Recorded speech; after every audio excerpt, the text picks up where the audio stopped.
Welcome to Rogers Center, where the Blue Jays are having a lot of fun right now. They've won 8 straight, including 2 in a row against Tampa Bay.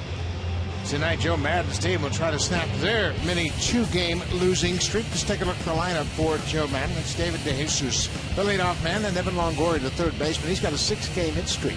But notice he's got 1 home run and 1 RBI. He hasn't been able to drive in many runs because he doesn't have anybody on base. Matt Joyce has always been tough on the Blue Jays, and this year is no exception. He's got a .467 batting average against the Jays. 4 RBIs and 5 walks. He's hitting in the 5th spot tonight, and they'll take on Liam Hendricks. Just recalled last week and won his only start with the Blue Jays. Pitched into the 6th inning, gave up just 3 hits in that game. 3rd career win, fewest hits in a start since September of 2012 for Hendricks. Looking to do the same thing here tonight. Keep the ball down against this team. Liam Hendricks will make his 2nd career start against Tampa Bay, trying to sweep this series to extend the Blue Jays win streak to 9 in a row. He is set. Here's the first pitch of the ball game. It is in there for a strike, and we are underway. David DeJesus is the DH again tonight. He pinch hit in a game last night. He was the final out of the ball game. Drives this ball to left. Melky Cabrera hustling back is there, and DeJesus is out. Every aspect of this Blue Jays ball club has been great, and the defense has been outstanding. Cabrera goes and Bautista from left to right in the outfield. Juan Francisco has really opened up some eyes with his play at third base. Reyes and Laurie up the middle, and Encarnacion had a terrific season defensively. And Yanner Navarro back behind the plate for Liam Hendricks. Edwin DH last night back at first base. He made a couple of nice plays going down the right field line a couple of nights ago. DH last night, back at first tonight. Longoria takes a first pitch strike, and that's the MO for Liam Hendricks. He's going to be aggressive. Longoria, with his 23 RBIs, he has been their catalyst of the offense over his career.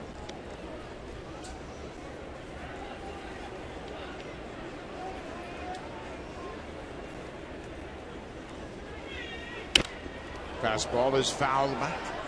91 miles an hour, 92. It's not really that much of an impressive fastball in velocity, but boy, it's sneaky and it gets on hitters quickly. And where it is too. If you can keep that down and keep it on the corners, that's what John Gibbons was talking about before tonight's ball game, about using your fastball and keeping it out of the middle of the plate. Longoria reaches for that slider and fouls it down the right side. Let's take a look at what Liam Hendricks will feature. This is the pitch usage from his last start. About 76% of the time, 3 out of 4 pitches will be a fastball, so he will challenge you with that. His next highest percentage is the changeup and then the slider and the curveball. But deception, I think, is very important, and being able to get that breaking ball over in fastball counts. Took a shot at that outside corner. Longoria was able to lay off. 2 balls, 2 strikes.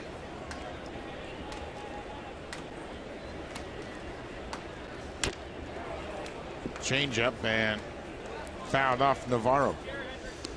Connors had a couple of rough nights. Took one off the index finger of his left hand last night. Got a foul tip in his right forearm a couple of innings later.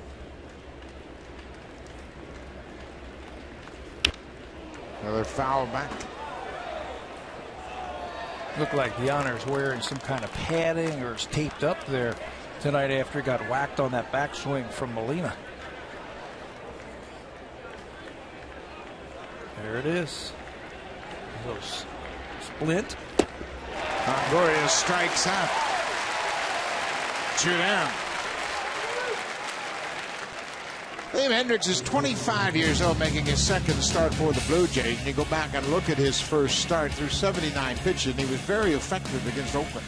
First pitch strikes, always an important thing, and use your fastball. He did a pretty good job about that. 13 pitches per inning. That's what I like right there. Right around 13 or 14, and opponents runners on, they were 0 for 9 against him. He made pitches when he had to.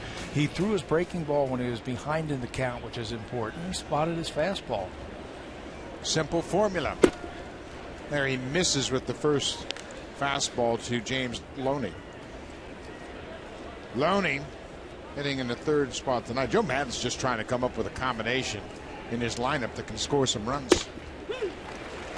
That's why he's got Longoria hitting second, figuring he'll put his best hitter in that 2 spot just to get him to the plate more often. Yeah, and it worked out for him the first couple of games. He got 3 hits against Boston the first time he put him in that second slot. Tried Escobar yesterday in the leadoff spot for the first time this season. Although he did have a hit, they didn't get a W. 2-1.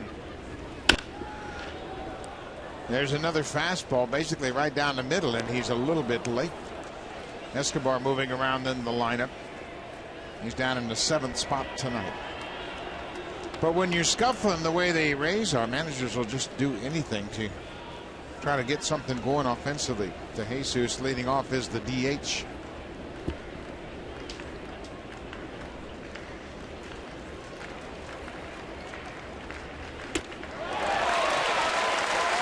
Loney goes after that high fastball. 3 up, 3 down for Liam Hendriks. A couple of strikeouts in his first inning.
All been contributing no matter where they're hitting or who's in the lineup. Last night they won 9-6 and hit 3 more home runs. Let's take a look at the lineup. It's Reyes, Cabrera, Bautista, then Lynn.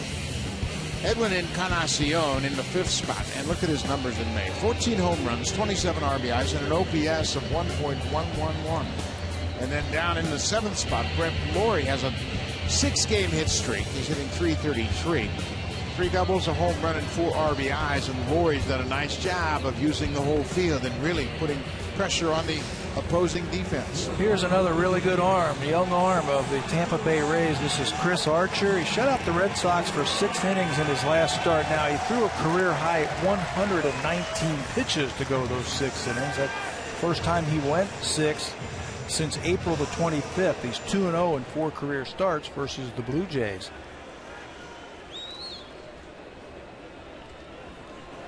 Archer has terrific stuff, as Pat mentioned. He goes to the mound every night with shutout stuff, according to his pitching coach, Jim Hickey. Reyes jumps on the first pitch, and why not? He has been terrific as the table setter. He has now reached in 24 of his last 25 games. Get me over. Gets on base again. Get me over heater right there, trying to get ahead, strike 1. Well, Jose was waiting for it. So Archer immediately forced into the stretch with Reyes at first.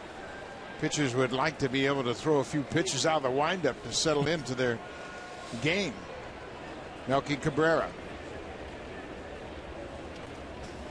He bunts it up the third base line. Longoria will grab it in foul ground. Not a bad idea right there from Cabrera. I thought he might take a shot. That may be pulling the ball against Archer, but Archer will come after you with a 4-seam fastball and a nice 2-seam fastball, one that will go down and away from Cabrera. That looked like the 2-seamer right there. Melky was 1 for 5 in the game last night, and the RBI single in the 6th inning.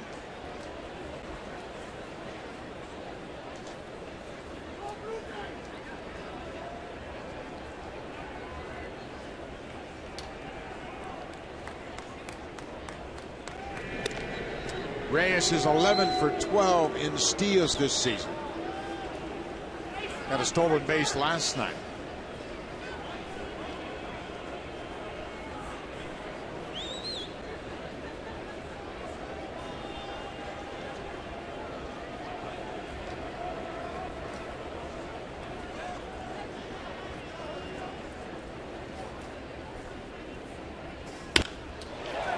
Cabrera hits it to left. Matt Joyce is there, and that's the first out of the inning. Tampa Bay will shuffle their players around. Joyce is in left tonight. Desmond Jennings and Will Myers in center and right. Gold Glover, Evan Longoria third. Up the middle, it's Escobar and Sean Rodriguez making his 8th start at second base. James Loney is the first baseman, and the veteran Jose Molina behind the plate for the youngster Chris Archer. And you talk about a team that shuffles around their lineup. This is one of the best, and this is one of the best at it right here. Sean Rodriguez, he's had starts at first and second, left, right, shortstop in his career. Just one error last year as a utility player. Bautista with a home run cut, and he clipped Molina. I don't know if they got him with the bat or that foul ball got him, but Molina reacted after that big swing. Brian Honora is out to talk to Chris Archer just to give Molina a little opportunity to regroup. It was Jose Molina in last night's game who had to follow through that hit Deanna Navarro. This one looked like it was just a foul tip that bent that hand back just a little bit. Got him in the top of his webbing and really put a lot of pressure on his wrist. You can see Brian Honora checking on Molina. Gave him an opportunity to regroup a bit. So Bautista's behind 0-1.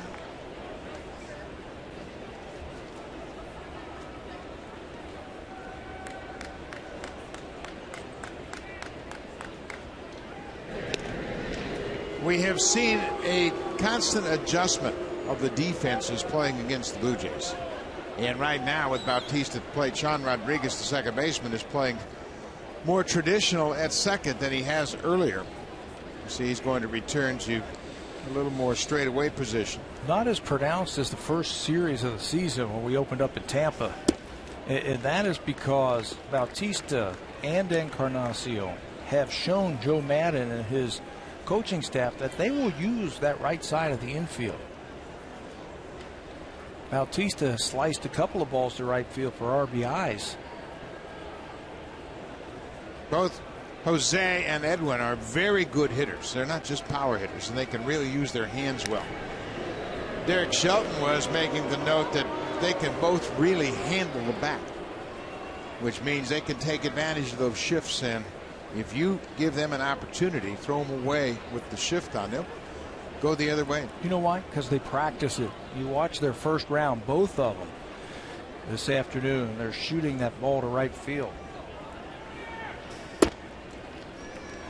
And then they take that borderline pitch. I mean, that's got to be so tough on pitchers. Lind has split up Bautista and Encarnacion. I think that presents even more problems for opposing teams. Potent left-handed bat in the middle of two terrific right-handed hitters. There goes Reyes. Bautista hits it in the air. Reyes is not sure where it is, and now he is going to be able to go all the way to third base. Will Myers made a sliding attempt to catch that ball. He missed it, and Reyes was headed back towards first when he saw the ball hit the turf. Yeah, he takes off, and then he can't find the ball, but then once he did find it, wasn't real sure if Myers was going to come up with it. Watch it. Here he goes on the steal. Picks the ball up right about there, and then thinks that Myers is going to catch it, and by that time turning back around and going to third base. Probably the only thing that you could do right there. Myers is an outstanding athlete and a good outfielder. Well, Blue Jays put pressure on the Rays right out of the chute. Jose Reyes with the leadoff single. 1 out later, Bautista gets a bloop single, and now you've got Lind at the plate. Lindy had a big night last night, a 3-hit night. Another borderline pitch that the Blue Jays just won't chase. Yeah, that's got to be tough on pitchers when they think they make good pitches. And the big power hitters, guys that you think have holes in their swing that you can get them to swing through, they just take it. Where do I go? Where do I go to try and get these guys out?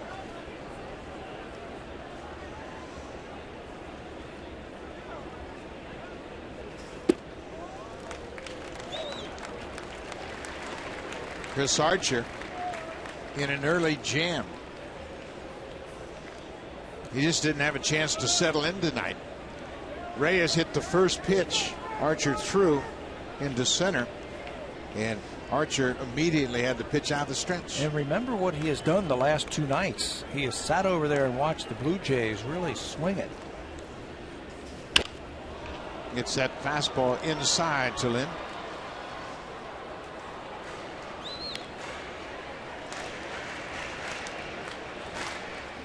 Adam Lind homered in his first at bat of the season on April 1st against Alex Cobb in the first inning. Hit a 3-run home run.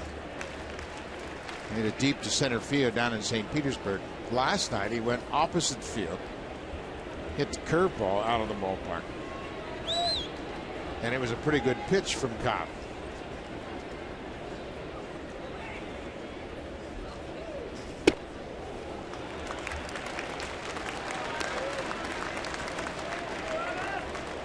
And then you got to deal with Edwin Encarnacion in the 5th spot. Boy, John Gibbons did a nice job putting this lineup together. I like how he has split up the right-handers, making it tough for the opposition, the manager, to navigate it through. 3-1 to Lind.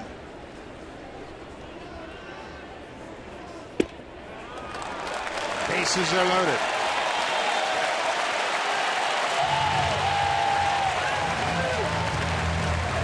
So Edwin Encarnacion, who has 16 home runs for the season, has hit 14 in the month of May. And you see he is red hot. Frequent flyers, most home runs in a 12-game span. Encarnacion has hit 10 home runs in his last 12 games. Jose Bautista and Carlos Delgado had 9 home runs during a 12-game stretch. Bautista in 2011. Delgado in August of '99. Over the last 4 seasons, the only other major leaguers to go 10 times over a dozen-game span, Josh Hamilton, who did it back in April, May of 2012, and Dominic Brown, May and June of 2013. Encarnacion's the first Toronto player to do it since those 2 players that we just showed you. That's a lot of home runs. It's a ton of home runs. For some people, like me, it's a season. I hit 10 in the season twice and thought I was Willie Mays.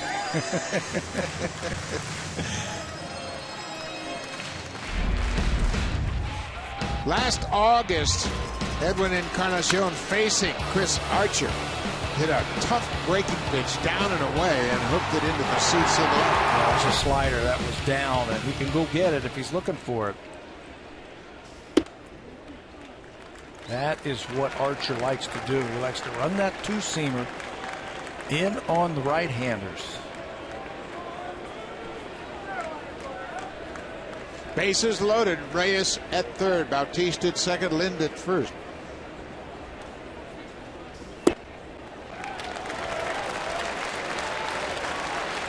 Remarkable the patience the Blue Jays hitters have shown.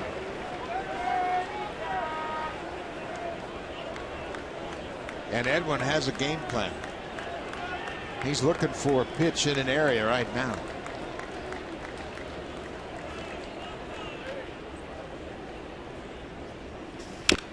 He got the pitch that he was looking for in last night's game. He was looking for that heater in. At bat at that time, he was then looking for the heater, and he got it, and he hit it in the third deck. He doesn't go up there just free swinging. He's got an idea. Early opportunity for the Jays. Broken back. That's going to drop in front of Myers. Reyes is in to score. Bautista coming home, and he is safe. Bautista swiped his hand across the plate before Molina could tag him. And Edwin Encarnacion now has 29 RBIs in the month of May. You know, Buck, it looked to me like the plan was, if you're going to put 3 infielders on the left side of the infield, I'm going to shoot the ball to right field. Encarnacion can pull that ball, but watch how the hands came first, and that's an inside-out swing. He was trying to go that way, and he's rewarded with 2 RBIs. Another base hit, and a nifty slide by Bautista to get the second run in. Watch how he comes around and just tips the plate right there. Well, he just barely got the point of home plate. Francisco got his fastball and had a good rip.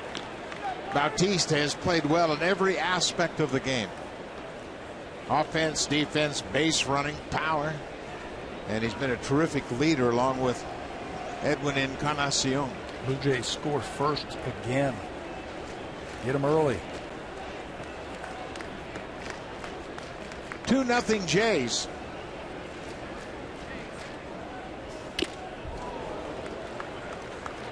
Oh, and 2. Francisco hit a home run in last night's game. It was his 9th. Hit it off Josh Luque, a curveball, and hung out over the plate, and he went the opposite way with it. Stayed right with it. Blue Jays score first for the 34th time this year. That's the most in the American League. Their record when they score first this year, 23-10. And that would be much better than that had the bullpen pitched up to standards in April. But the Blue Jays are trying to make it 9 straight wins. They are 31-22. Another 0-2 pitch. Chase that fastball up and away. 2 down.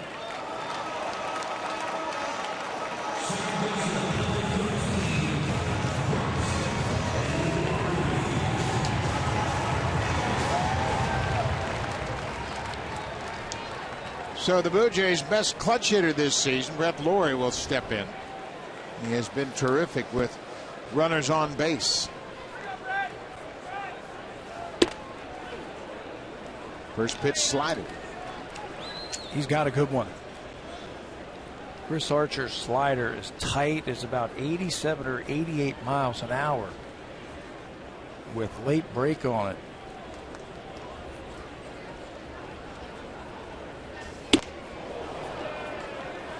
Chase that pitch off the plate inside, and now Lawrie has to battle. And a terrific at bat in the 4th inning. Hit a ball down and away into right to pick up an RBI. Came with 2 strikes.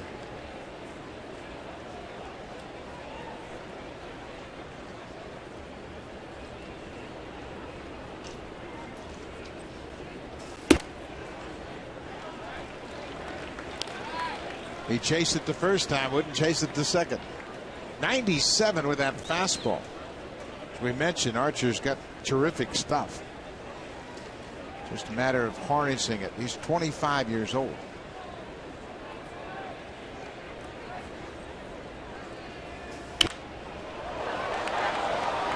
Lawrie, when he gets to 2 strikes, has really just kind of cut down his stride and using his hands to stay back and cover anything that's away. Yeah, and let the ball get a little bit deeper. When you do that, you can track it a little bit longer. He's come up with a lot of hits to center and right field with 2 strikes. That's why the center fielder Desmond Jennings is shading him now in the gap in right center field. You can see the defense looking the other way for Lawrie. You see the outfield shaded a shade over toward right center. Lawrie got a piece of that slider to stay alive. Dave Martinez is the bench coach that keeps his eye on the defense.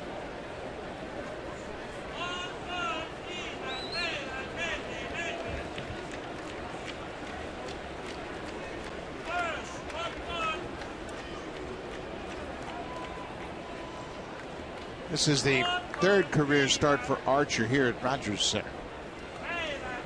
The last was September 28th last year. Lowry strikes out. Blue Jays strand a pair, but they take an early lead. And why not? Edwin Encarnacion. He is rolling down the tracks in the month of May. Picks up 2 more RBIs. This one didn't leave the park, but it's effective. 2-0 Jays.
On Sportsnet, brought to you by the 2014 Honda CR-V.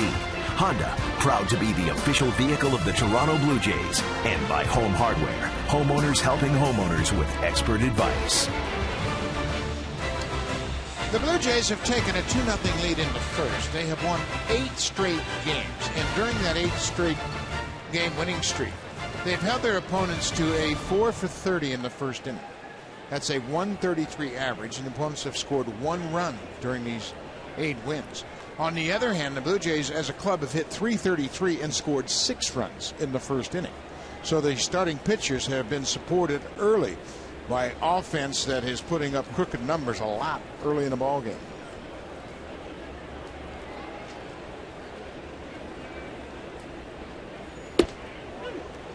Liam Hendricks staked to an early lead, throws a first pitch strike to the cleanup man, Desmond Jennings.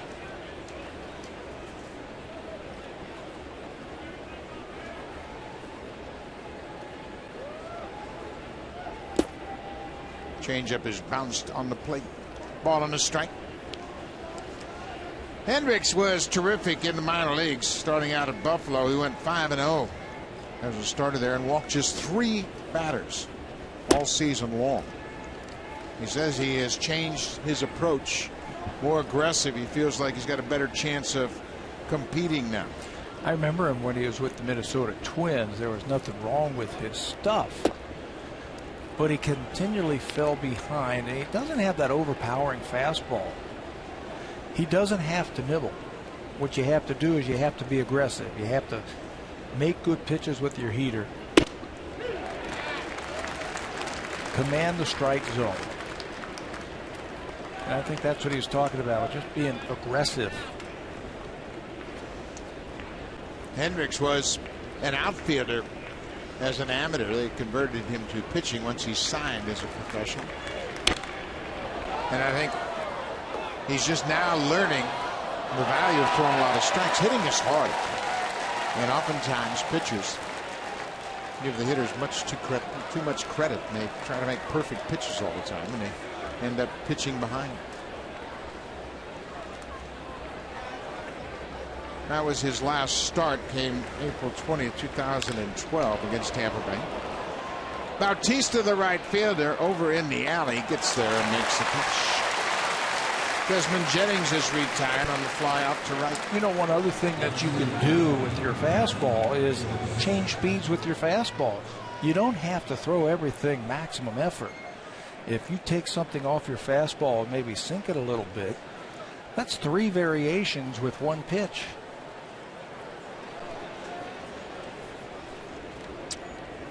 Matt Joyce steps in against Liam Hendricks. Joyce is 2 for 2 in his career against Hendricks. He has a home run, one of those 2 hits. It's this ball high and deep to center. Anthony goes back, and this ball is off the wall. Matt Joyce continues to wear out Blue Jay pitching. That's his 8th hit in 16 at-bats this season against the Jays. His 9th double. Well, you got a fastball that was up that time. They wanted to go down and away. That one is about belt high in the middle, and Ghost goes back, does a good job of playing it off the wall. He was not going to catch that one. So now Will Myers, the right fielder. Myers batting .227. He is a very aggressive fastball hitter and likes to hit early in the count.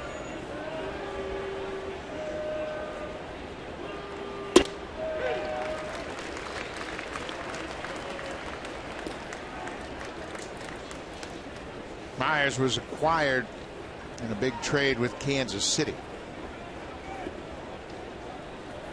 The Rays gave up James Shields, Wade Davis, and eventually Elliott Johnson. The key player coming back was Will Myers. And I love Joe Maddon's take on that whole thing. He said he knew they were not going to be able to sign James Shields when he was going to be a free agent. So they looked around, who's the best player in the minor leagues? It was Will Myers. Said, okay, well, let's try and trade for him then. And it has worked out for both organizations. Well, it sure has. James Shields has been the #1 starter Kansas City was looking for to anchor their rotation, and Will Myers has taken over every day in right field. He was the Rookie of the Year last year in just 88 games. Wasn't called up till June 18th.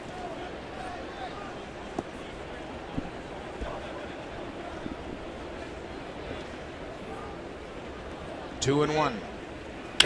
Breaking ball hammered to left. Melky Cabrera will watch this one sail over the wall, and just like that, we're tied up at 2-2. Will Myers hits his 5th home run of the season, a 2-run homer. Boy, he's got a quick bat. And the bat stays on the hitting plane a long time. He starts out at a flat bat. Watch how it just goes right through. Slider, hits it out in front. And on a line, that ball is out of here quickly. He's going to be a good player. Just 23 years old. He play all season long as a 23-year-old. Escobar, Tampa Bay shortstop, goes after that first pitch.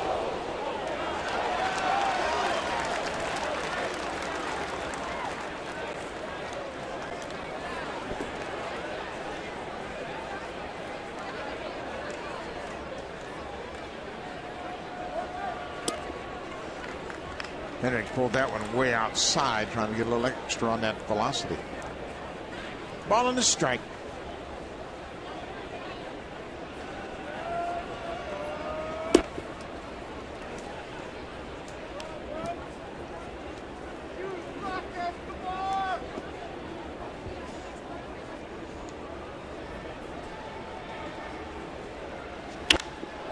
There's another high fly ball to left, but Melky Cabrera has a beat on it. Escobar's retired, 2 down. You can see he's a little frustrated right now. He's not hitting his spots, and the ball is leaking up on him a little bit. He's a fly ball pitcher. Got to use his fastball. You just got to keep it off the barrel of the bat.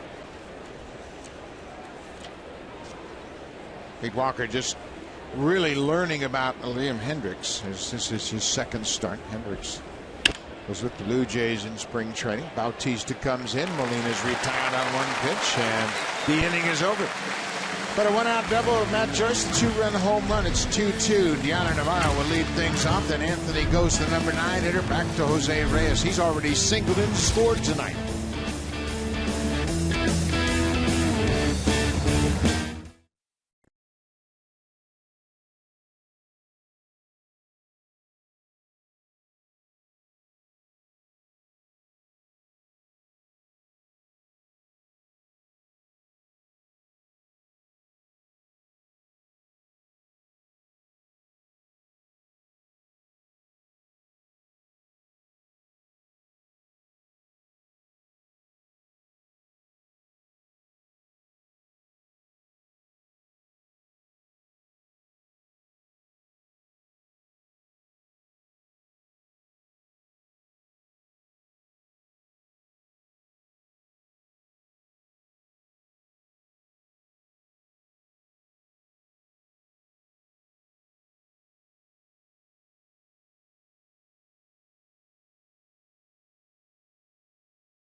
Sunday, June 1st, it'll be Blue Jays Country Day. Blue Jays will take on the Kansas City Royals. Game time is 1:07 p.m.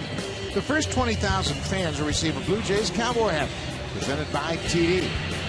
Call Blue Jays for tickets at 416-341-1234 or log online at BlueJays.com to order your tickets for Sunday, June 1st, Blue Jays Country Day. Got to have one of those cowboy hats, don't you? Last Sunday was the replica jersey giveaway day. That was a huge hit. Over 45,000 fans came out. So it's a 2-2 game. Chris Archer gave up 2 in the first. He gets back 2 in the second. Yonder Navarro, the number 8 hitter, will start things off.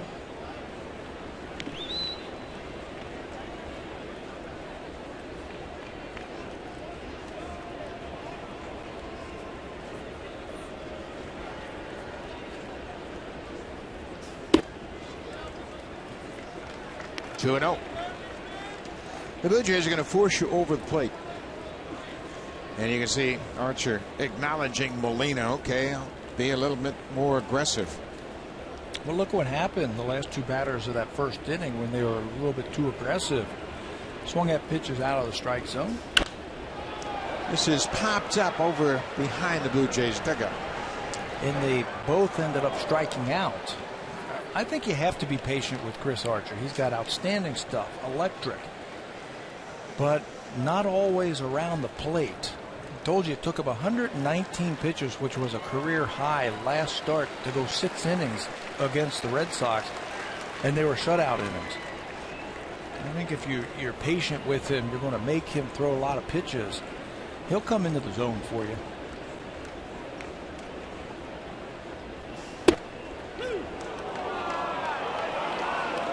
Yonder Navarro asking Brian Honor about that last pitch, and man, I thought that was inside, but just quietly got a response and will battle with a 2-2 count.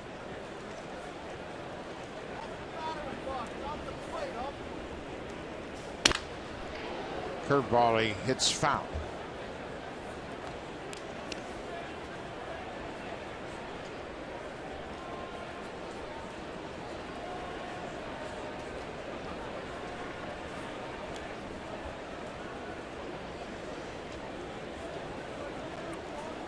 John Navarro leading off the bottom of the second, batting .270 for the season. It's been a rough month for him. Just 12 hits in 58 at bats. The only home run he hit came on Monday night. A bouncing ball. Sean Rodriguez has plenty of time, and Navarro is retired. Chris Archer, you could see the quality of his stuff. We've seen his fastball up to 97 already tonight.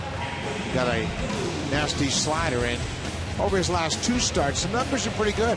Yeah, these are his last 2. It was against Boston and the Los Angeles Angels. 2 pretty good hitting ball clubs. 11 2/3 innings, no earned runs, 9 walks though, to go along with those 16 strikeouts.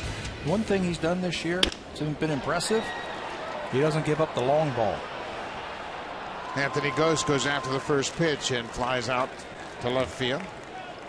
Archer has only given up 3 home runs this year in the 57 innings coming into this ball game. Only 2 pitchers in the American League have allowed fewer with that many innings, and that's Mark Burley and Garrett Richards of the Angels.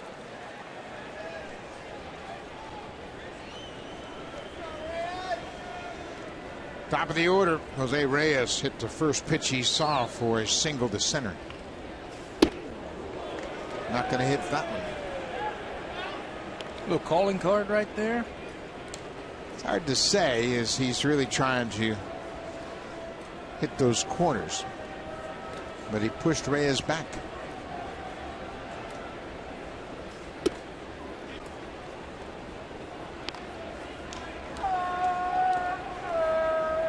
Again, Archer falling behind.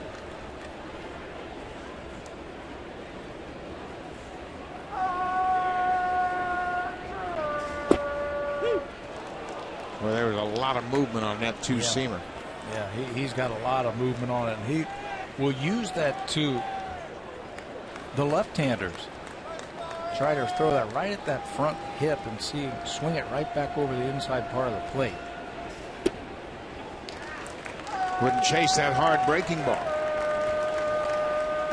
Melky Cabrera on deck. Reyes with a 3-1 count. 2 outs.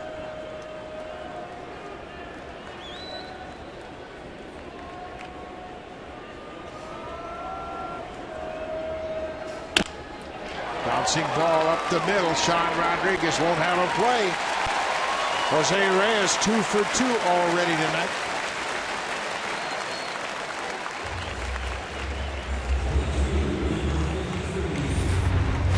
What you're supposed to do on a sinker, if you're the pitcher, you want him to hit it into the ground, but with his speed and where he hit it, no play for Rodriguez. He did the right thing, just holding on to that ball.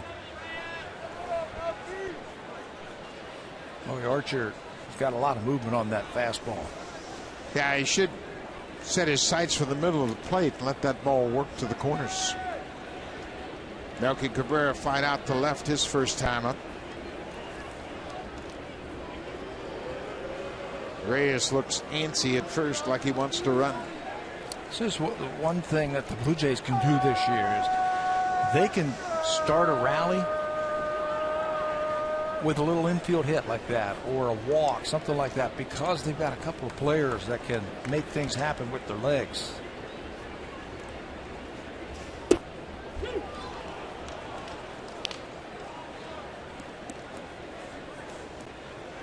Louis Rivera giving signs to Cabrera and to Reyes. Reyes will run if he feels like he gets a good jump. Chris Archer distracted by Reyes at first.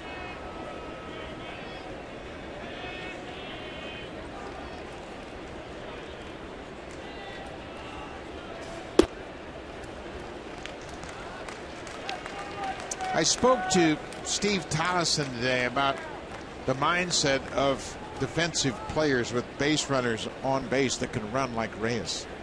He said, man, you just get taken out of your position. You've got to get closer to second, anticipating the possibility of a stolen base. Of course, the pitcher gets distracted. There goes Reyes. Melky hits it to the second baseman. Rodriguez held his position. And the inning is over. The Blue Jays get a 2-out single, strand another runner. They left 3 on early on. We'll move to the third. It's a 2-2 game.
Jays on Sportsnet. Brought to you by the 2014 Honda CR-V.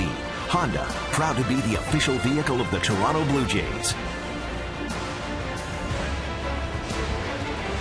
Blue Jays trying to extend their win streak to 9 straight, looking to sweep their series against Tampa Bay. Of course, they had the 11-game win streak last June, middle of the season, and that got them to 2 games over 500. Right now, they are 9 games over 500 and lead the American League East by 3.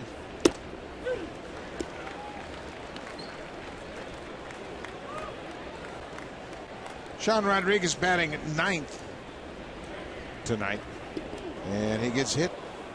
Hendricks hits him to start the inning. Leadoff man's aboard. This is something that we weren't expecting from Liam Hendricks. You mentioned the numbers that he had in the minors, just 3 walks this season. He had 3 walks in his last game. He also hit a batter. This is the second batter that he has faced, or he has hit in his 2 starts. So the Rays, they can start the runner at first to Jesus, the left-handed bat. He's got good bat control. They can play hit and run. Rodriguez can run a bit.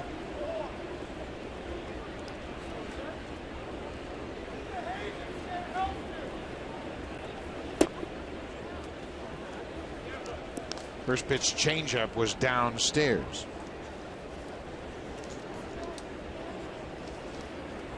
Hendricks signed as an 18-year-old with the Minnesota Twins, and he said because the Twins had so many Australian players in their system, he thought it was a good fit. He was not subject to the draft, of course, coming from Australia. But it's interesting, he was an Aussie rules football player and still thinks about the possibility of pursuing that career. But he said baseball was simply an off-season sport for him. Bo Jackson. It's a hobby. So fly ball hit to center. Anthony Ghost got a good break on it. He makes the catch on the warning track, and Rodriguez will return to first.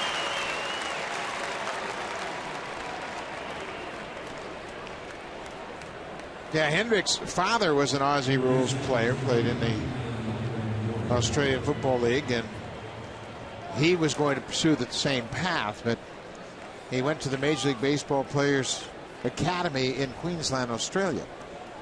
And he showed well, was eventually signed by the Minnesota Twins. And like the Minnesota Twins pitchers that come up through the organization, he fits the bill. Fastball command, keep it down, throw a lot of strikes, work quickly. That's the MO, isn't it, from all those Twins pitchers that you have seen over the years? Rick Anderson is the longtime pitching coach for the Twins, and they emphasize throw strikes. They'll give up a lot of home runs, but they won't walk anybody.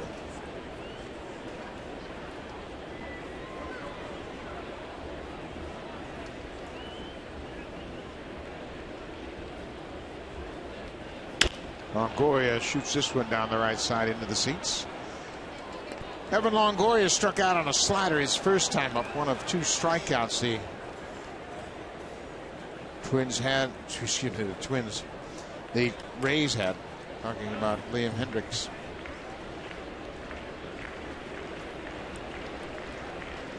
A 1-2 to Longoria.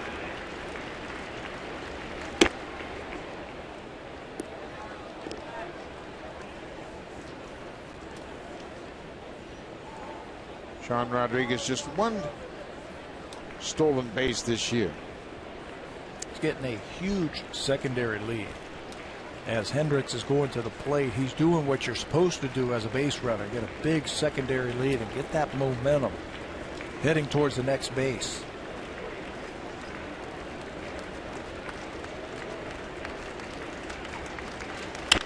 Ground ball to third. Big hop for Francisco. And they get Rodriguez, and Rodriguez felt like maybe Laurie was off the bag, and he's trying to get Joe Maddon's attention in the dugout.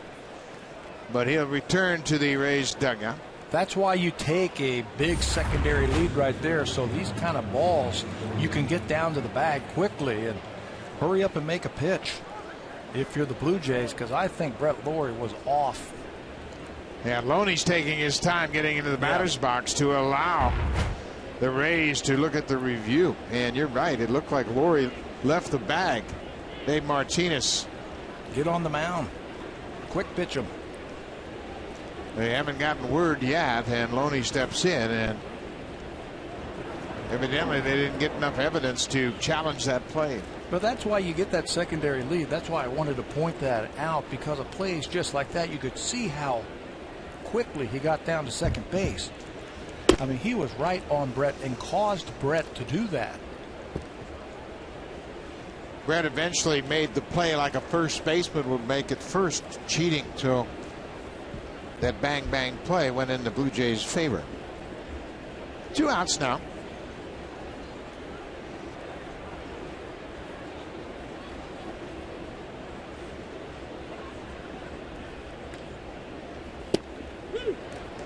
One and one to Loney. Loney, like Longoria, struck out in his first at bat.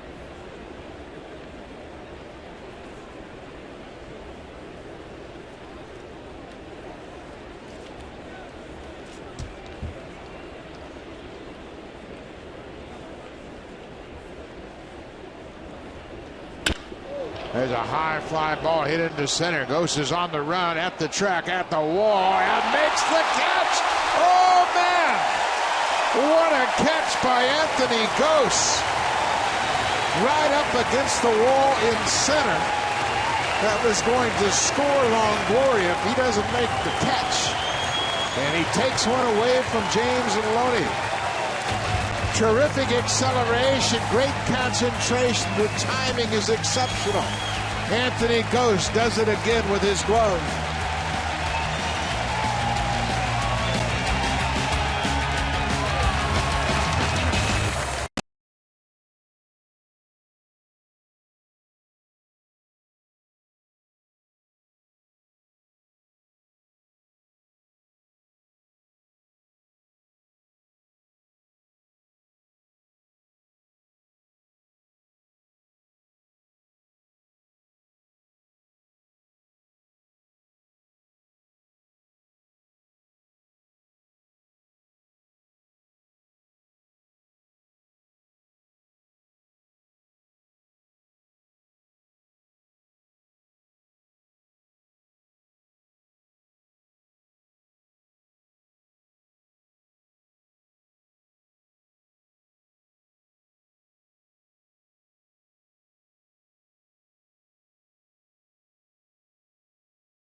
For an extra base hit off the wall, and look at the effort by Ghost.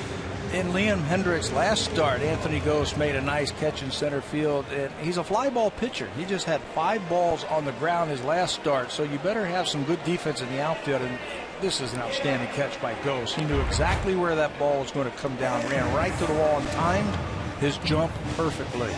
Great play. He was disappointed last night that he didn't make the catch on the single by Yunel Escobar to start the game. He said it was an easy play. I should have made it. Tipped off the end of my glove, and it was a ball I should have caught. Well, he wasn't going to let that one get over his glove.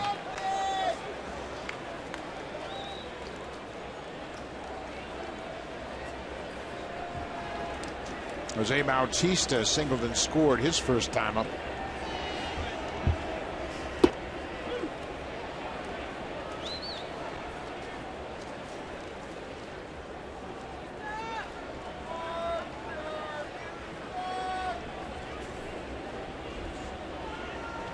Oh, look out. Got that elbow pad on it. Ball was up and in, and Bautista will take first base. That one had a little something extra on it also from Archer. It's at 98 miles an hour, and that one was right in the middle where there was nothing that Bautista could do about it. Nowhere to go on this one.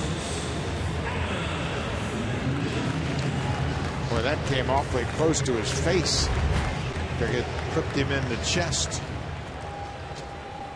So leadoff man is aboard against Chris Archer. Adam Lynn walked in the first. Blue Jays sent 7 men to the plate in the first inning against Archer. Scored 2 runs on 3 hits.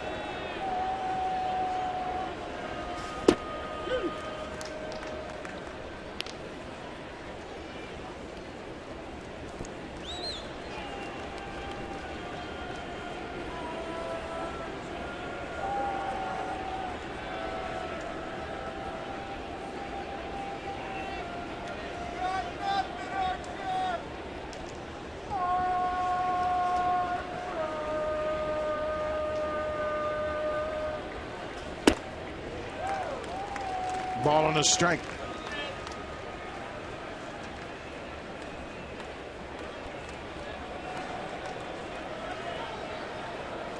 Archer had a very efficient second inning. Gave up a 2-out single and nothing more.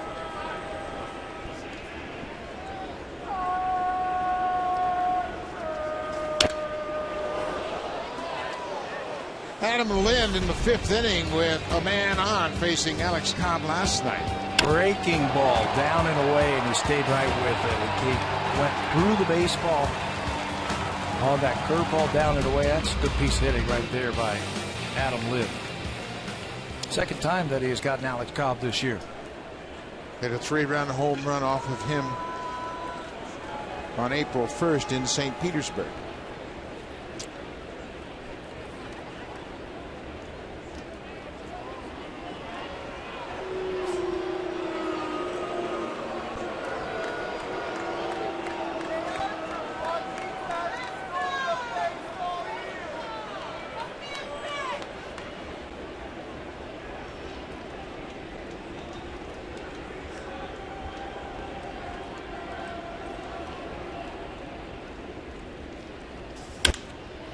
This is popped up and playable for Longoria. He drifts into foul ground, and Lynn's retired. Edwin Encarnacion picked up a pair of RBIs with a single into right his first time up, and it has been some stretch over the last 12 games. Crazy numbers right there for Encarnacion. I'm surprised he doesn't have more RBIs with those 10 home runs over his last 12 games, but the important number, I think, that last one, 11-1 Blue Jays are in the last 12 games. With those 2 RBIs in his first at bat, Encarnacion now has 29 RBIs in the month of May. That's just 2 off the franchise record for May RBIs. George Bell had 31 in 1987.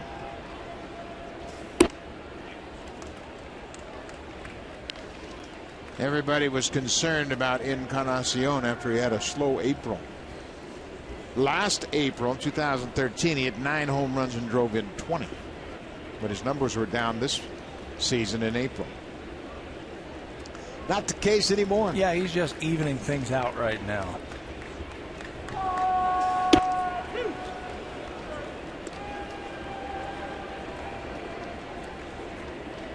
Again, when you see power hitters like Bautista and Encarnacion take borderline pitches, it's got to put fear in your heart.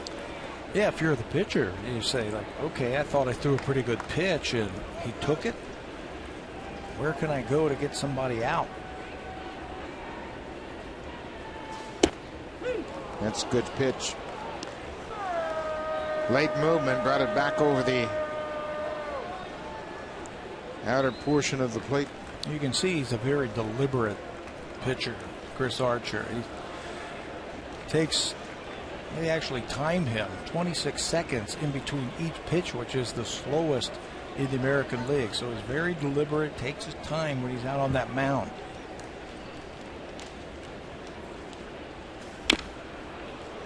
Little tapper foul. He's got great velocity early on. 97 again with that fastball. That's impressive, but you know what's even more impressive? Movement. The movement. That's the thing I'm impressed with, is how much that thing is diving in on the right-handers. Because it's so hard, hitters have to start their swing early. And when you start to swing early and that ball moves, you're going to top it or miss it. Can't square it up. That's why he's only given up 3 home runs this year.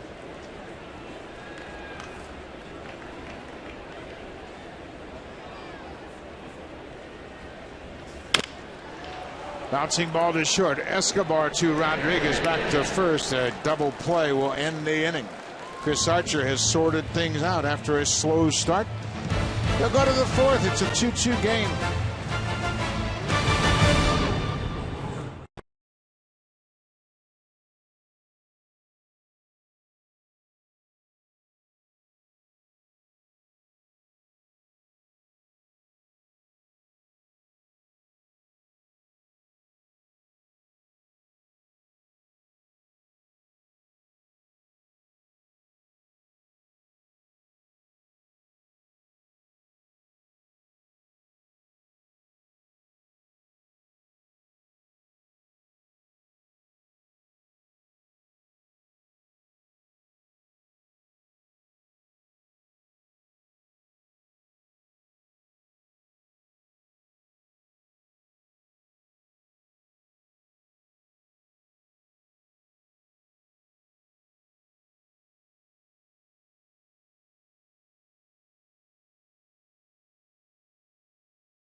From Nunavut, who show us sharing life experiences and learning new lessons of giving back are even bigger than the game itself. Home and really far away, the boys from Whale Cove, Saturday on Sportsnet, just before our baseball coverage.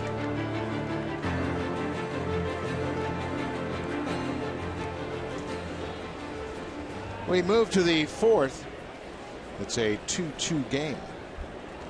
The Blue Jays scored 2 in the first. The Rays answered with 2 of their own in the second. Cleanup hitter Desmond Jennings to start things off.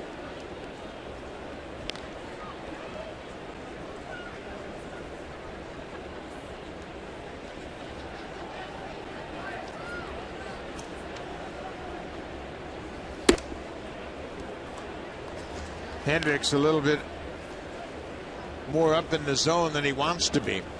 He's most effective when he's down, bottom part of that strike zone around the knees. And on the corners. Let's pop into the seats.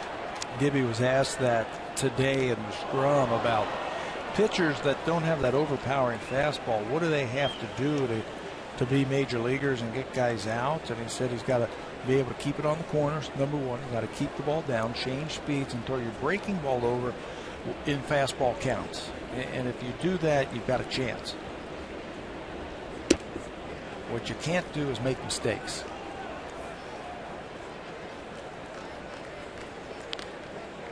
Hendricks left a breaking ball in the middle of the plate to Will Myers in the second, and Myers hit a 2-run home run.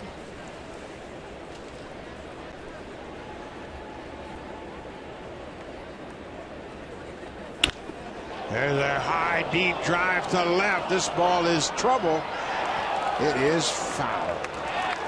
Desmond Jennings. He's not going to want to leave this ballpark. He's going to want the Toronto Blue Jays to trade for him. The way he has hit in this ballpark. Joe Maddon is going to come out now and argue about this home run.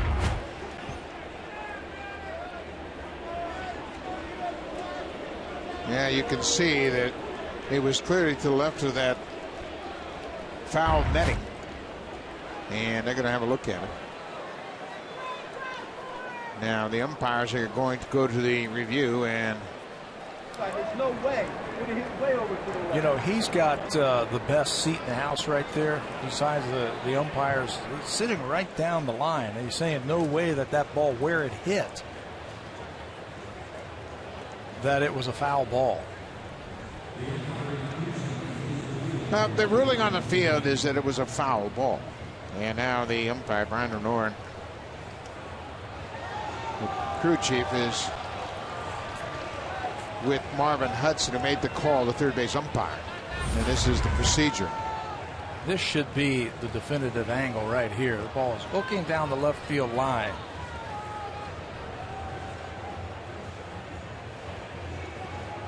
Yeah, that looks like a foul ball. Yeah, sure does. And that is looking straight from where Joe Maddon is seated. But you can't really blame him. I mean, it was close enough to certainly have a look. And you can tell the umpires are waiting quite a while as they review this. But it has to be concise, conclusive evidence to overturn the play on the field. That's what a manager's supposed to do. He's supposed to fight for his players. And if he thought it was going to be a fair ball, he's got to let it go. He's got to fight for his players. So Brian O'Nora indicating it was a foul ball, and it is now a 3-2 count to Desmond Jennings. Mentioned Jennings hit a 2-run home run here on Monday night in the 5th inning. First of back-to-back home runs along with James Loney. Joyce on deck. This is down the right side, and that's going to get into the seats.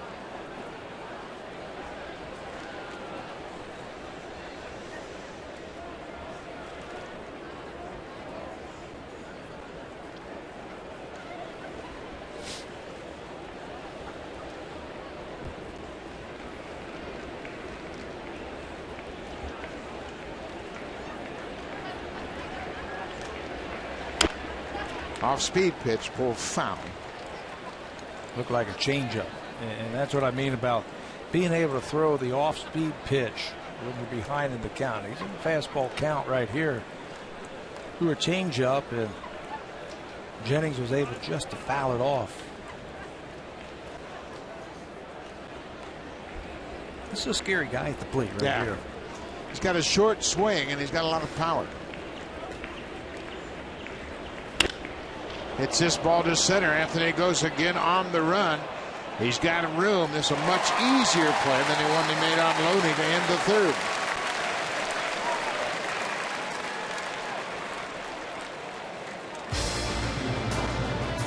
Celebrate and save during Home's 50th anniversary sale. Only at Home Hardware and Building Center locations. Homeowners helping homeowners with expert advice.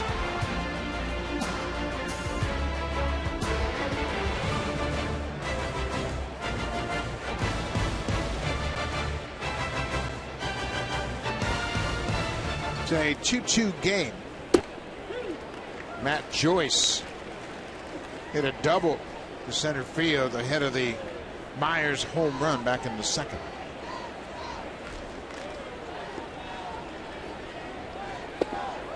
There's a slow breaking ball that he chased. 0-2. You know, maybe he needs to work that in just a little bit more, that slow breaking ball, to complement that fastball.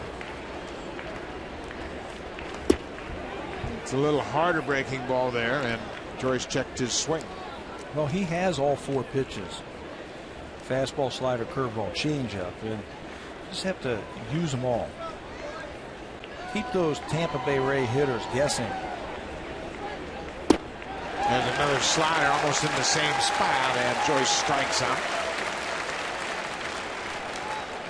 So that'll bring Will Myers to the plate. He homered in his first at bat, and we mentioned he came up last year, and he was the American League Rookie of the Year. Chris Archer finished 3rd. Jose Iglesias for the Tigers were 2nd, and Will Myers was the Rookie of the Year last season.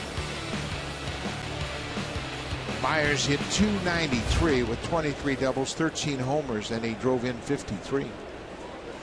Pretty impressive when getting called up in the middle of June. And pretty impressive that the Rays had 2 of the top 3 in the American League Rookie of the Year voting. Myers went around. Rays have done a good job of developing and identifying young talent. Of course, they got Myers from the Kansas City Royals system.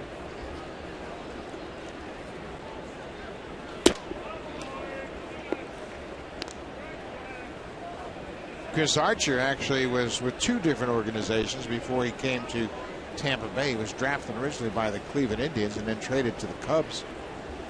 He was traded here to Tampa Bay in the Matt Garza deal. 1-2.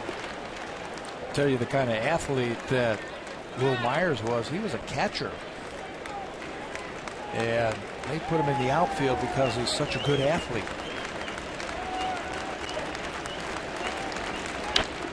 He gets jammed on that pitch, and a lot of people are concerned about the wear and tear that players will get behind the plate, and they figure that Myers is going to be a great offensive player, so why not move him to the outfield? Of course, that's the same path that Dale Murphy took with the Atlanta Braves. Bryce Harper the same way. Good slider. Hendricks strikes out a pair in a very good inning. 3 up, 3 down in the 4th. That slider starting to work for Liam Hendricks. He gets Will Myers to chase.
Contest is a contest where you can win a great prize. You post a picture through Twitter or Instagram of you cheering for the Blue Jays and include the hashtag cheer like never before.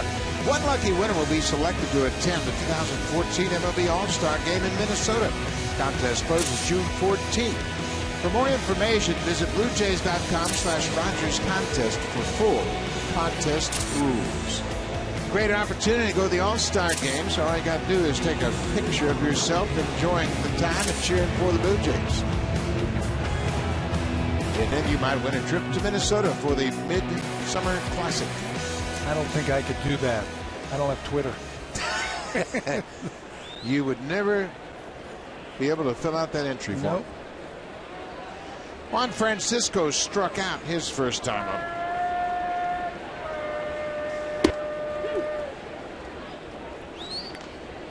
Francisco, we mentioned he had a home run last night on a breaking ball. He went the other way and hit it over the wall and left.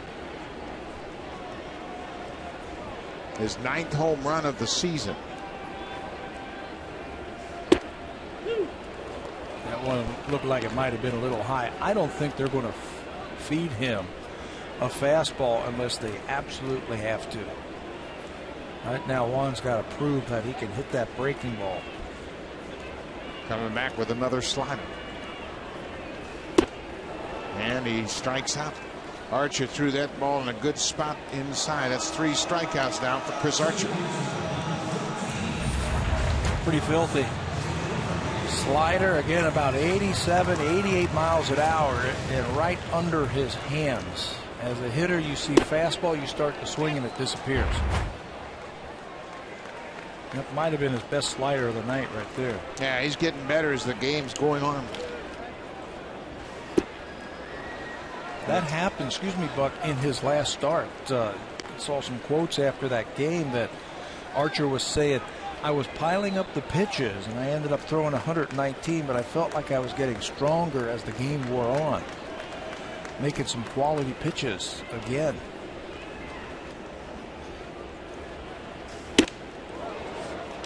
You can see the difference of those 2 pitches, down and away and up and in. That's the old formula for getting people out.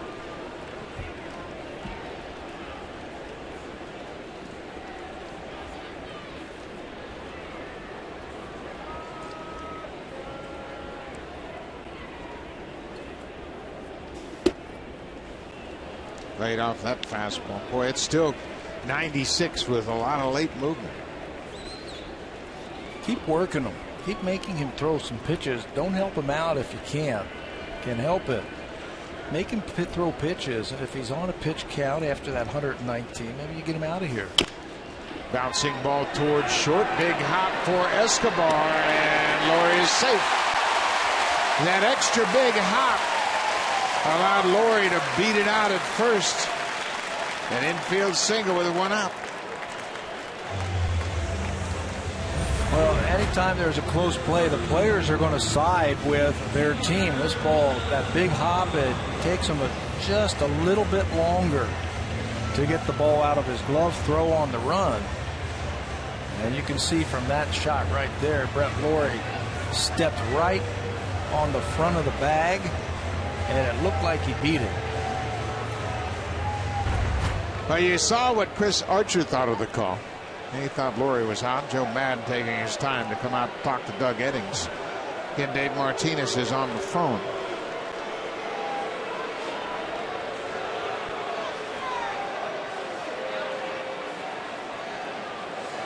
"50-50," he said. Let's take a look. Yeah, they couldn't get a real definitive answer looking at their replay, so they're going to ask for the review. The home run foul ball that Desmond Jennings hit was an umpire's review, and now the manager Joe Madden will challenge the call at first base.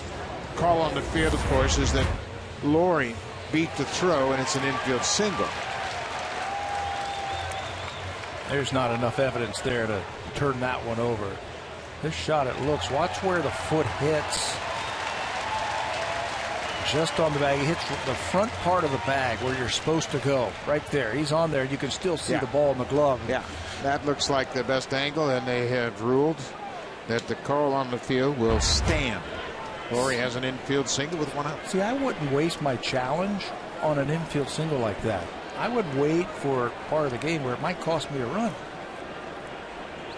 So they're out of challenges. Yeah, that call was confirmed in New York. So now Deanna Navarro will hit with Laurie at first.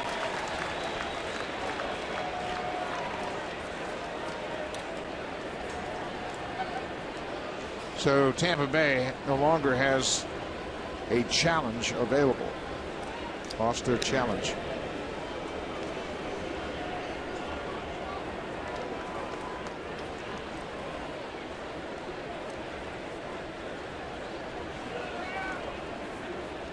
It's a 2-2 ball game.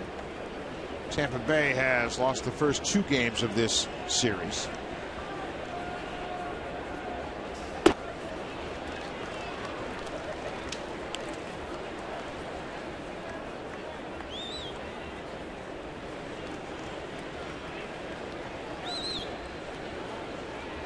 It's a pretty good combination for the Blue Jays to play hit and run here, because Navarro doesn't strike out and he doesn't run very well, so he's a candidate to hit into a double play. Anything on the ground is going to be a double play. You start that runner to stay out of the double play. He hooks this one into the seats. Heads up down there. The guy got a souvenir, but it hurt. Ball and a strike.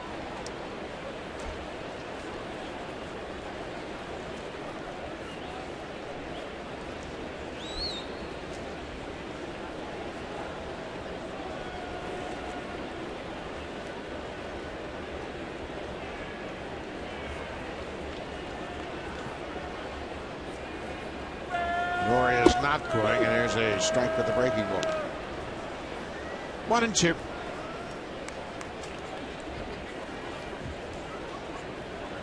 We mentioned Archer in his last start threw 119 pitches. There have only been 18 games this season when a pitcher has thrown 119 or more pitches. It's just a rarity anymore that you let a pitcher go that deep into the game.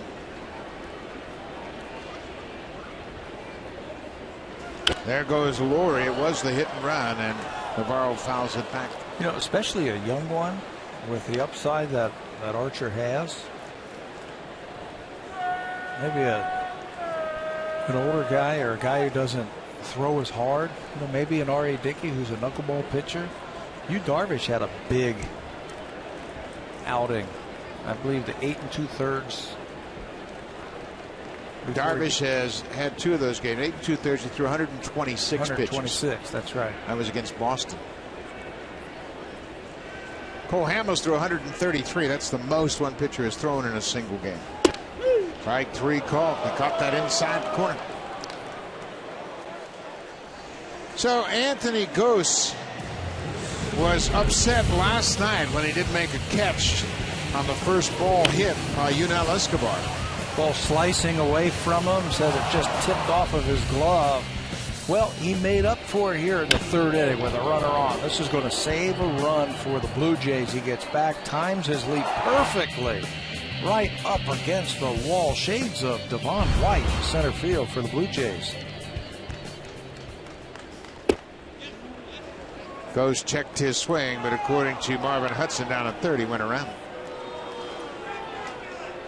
Yeah, Gose has terrific acceleration, and he didn't shy away from that fence at all. He made up his mind he was going to go up on the wall and pull it down. Yeah, he knew exactly where that ball was coming down, and he ran right to that spot. Saved the Blue Jays a run.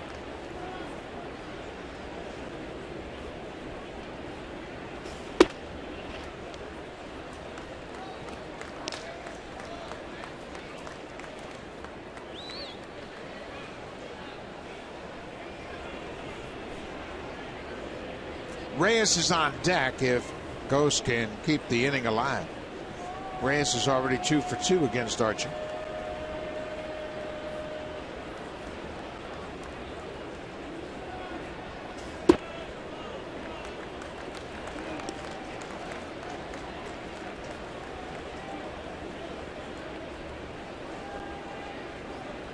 Gose came in this game batting .265 in his limited time with the Blue Jays. But he's had an impact both with the glove and with the bat. Yeah, and doing some of the little things that you need to do to help your team win. Wow. That's a tough pitch. Ghost had a good look at it. Felt like it was off the plate outside. He's much more patient at the plate and working the count. He's the kind of hitter that just can't go up there free swinging. Got to be able to work that pitcher and use those wheels and get aboard.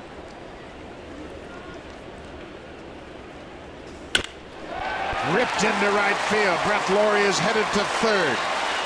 Myers gets the ball back in, and boy, that was a good swing by Anthony Ghost. He ripped it through the hole on the right side of the infield.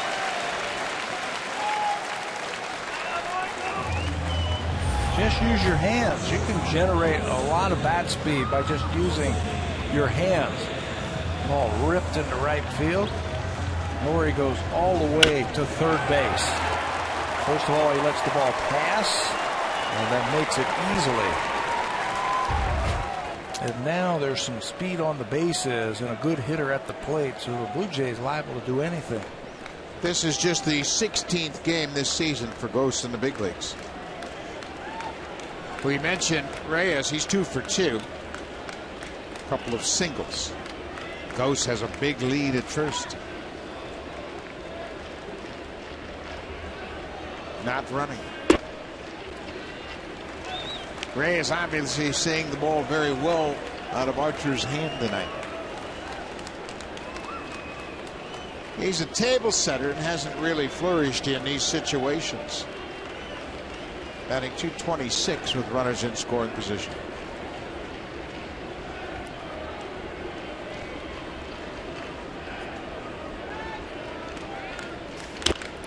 Off speed pitch pulled foul. You know, if the Blue Jays elect to start the runner Ghost at first base and steal and the ball is taken, there's some veterans in Molina and Longoria. They might just throw behind Brett Laurie at third base.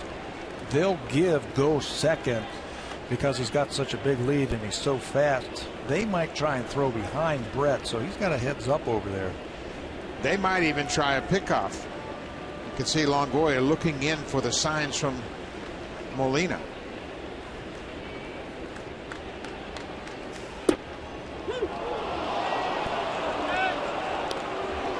Well, now Reyes has to battle. He's behind 1 and 2.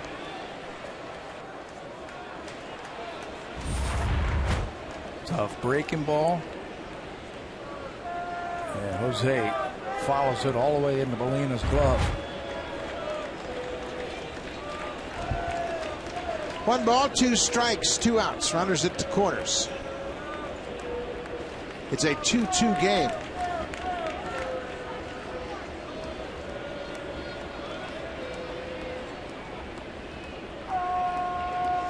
Yeah, this is a time where Ghost might run with Reyes with a 2-2 count. 1 and 2, excuse me. And the thing about it, when you have your leadoff man with 2 strikes and 2 outs, it's a good gamble. You can gamble just a little bit right here. I think, look at Longoria calling Molina out and then talking and taking command of this right here in this situation. He's thinking right along same lines, I think. Yeah, and one thing you don't want to do if you're Chris Archer is lose your focus on the hitter. But for the Blue Jays, it's a high percentage risk because if Ghost gets the scoring position, then you've got 2 guys in scoring position. If he gets thrown out, you got Reyes leading off next inning.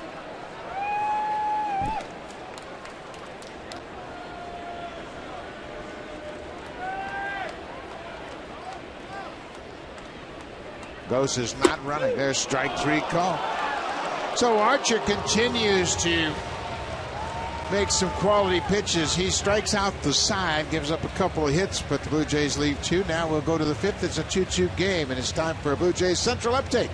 Here's Jamie Campbell and Greg Zorn.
break down all 32 teams, identify key players, stats, and predict where each squad will finish.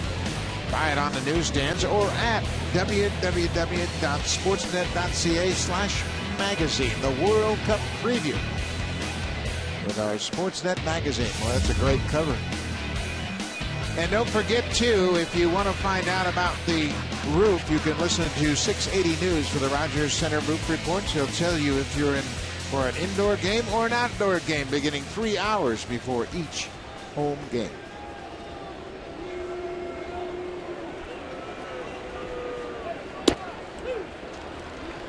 Junel Escobar, number 7 hitter. It'll be 7, 8, and 9 for the Rays here in the 5th.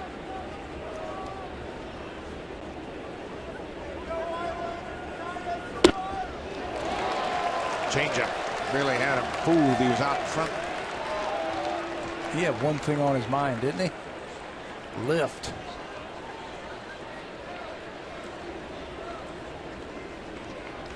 You can see Escobar. He is way up in the plate. And when he strides, that front foot almost leaves the box. Pulled on the ground. Foul. Well, that's an interesting point, because if he does stride beyond that box and makes contact, he's out. Now watch where this landing foot is. He's still in the box technically because that heel is touching the white line. But he has to completely leave that batter's box. Hitters will move up against pitchers like Hendricks. Guys who can't blow it by you, who has a breaking ball and a changeup, and they're just daring you, number one, to throw you a fastball in the inner half, and they want to catch that ball before it breaks. A little too much movement from Navarro, trying to pull it back into that strike zone. That was a red flag for Brian Honora, the umpire. 2 balls, 2 strikes to leadoff hitter here in the 5th.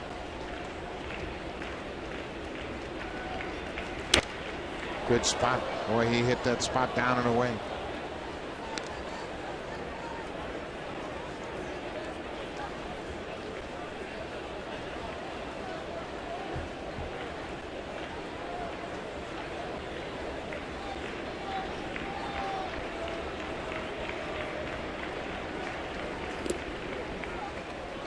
Threw that one a little bit too hard and buried that slider. It's now a full count. Catcher Jose Molina will be next.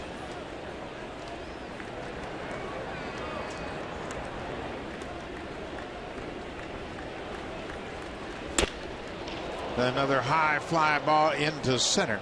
Anthony Gose is there. Escobar's retired, 1 down. Celebrate and save during Home's 50th anniversary sale. Only at Home Hardware and Building Center locations. Homeowners helping homeowners with expert advice. CN Tower right next door to Rogers Center. Roof is closed tonight. Cloudy outside, the possibility of a rain shower. Jose Molina has 9 hits in 72 at-bats this season. He hasn't driven in a run. Just really reflects the problems the Rays have had as a team. They've not scored many runs. Not many base runners on, and they haven't had the production they're used to. Looking for his first extra base hit also this season. And Hendricks falls behind 2-0. Molina had 2 singles in last night's game.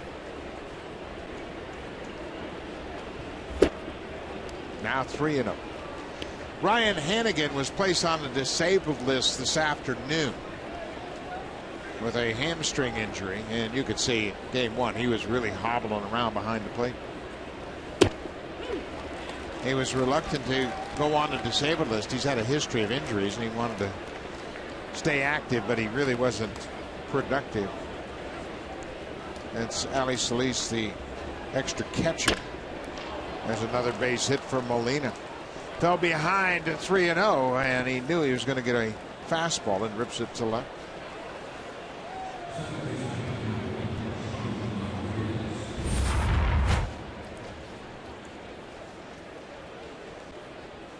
Here's a 3-1 fastball that is up and ripped into left field by Molina. Catches up to that one. Picks up his 10th hit. Now that it's not all that bad because he can really clog up the bases. Yeah, he sure can. He doesn't run well. He's 38 years old. So Pete Walker goes to the mound to have a chat with Liam Hendriks. That's only the third hit that Tampa Bay has had tonight. Previous two came back-to-back in the second. Rob Rasmussen is loosening up. Interesting, it's a 2-2 game, and he's inherited some important situations already. Blue Jays probably would just decide not use Casey Jansen tonight.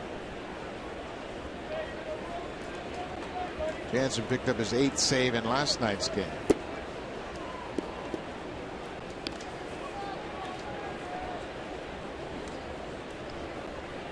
Jansen has worked in 2 of the last 3 games, so be prudent if they could avoid him tonight. Yeah, I looked back 2 weeks ago. He came off the disabled list, and he's got 8 saves already. There's a high fly ball down the left side. Melky Cabrera giving chase. He gets there, but it's back about 4 rows deep. The Rays have hit 1 home run tonight. That was Will Myers, and they've hit some balls to the deep center field tonight. Anthony Gose has made 4 catches in center. 1 was a highlight reel catch. They've hit 1 ball on the ground. Other than that single that went through the third base just now, the ground out by Longoria. Everything else has been in the air tonight. There's another ground ball, but it'll be foul. Yeah, and obviously this is not the kind of ballpark you want to give up a lot of fly balls and ball carries out of here. You'll get your ground balls if you keep that fastball down and you get a little bit more movement on your 2-seamer and your changeup. You can get plenty of ground balls. Tampa Bay has hit 42 home runs now compared to the Blue Jays. Jays have hit 76.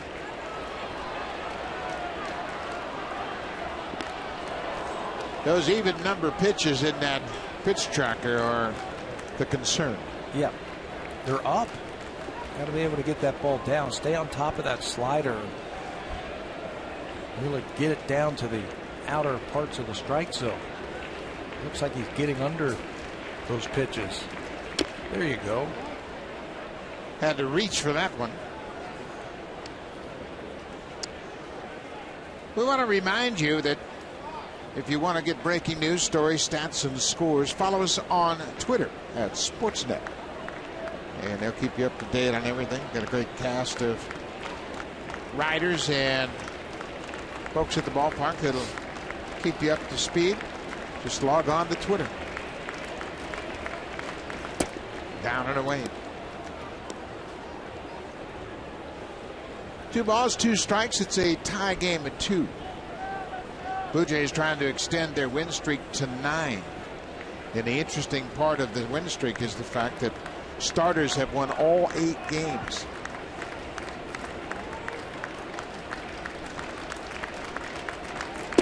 Strike 3 call. There's a good pitch. That polishes off Sean Rodriguez. 2 down. Let's check it with Jamie Campbell.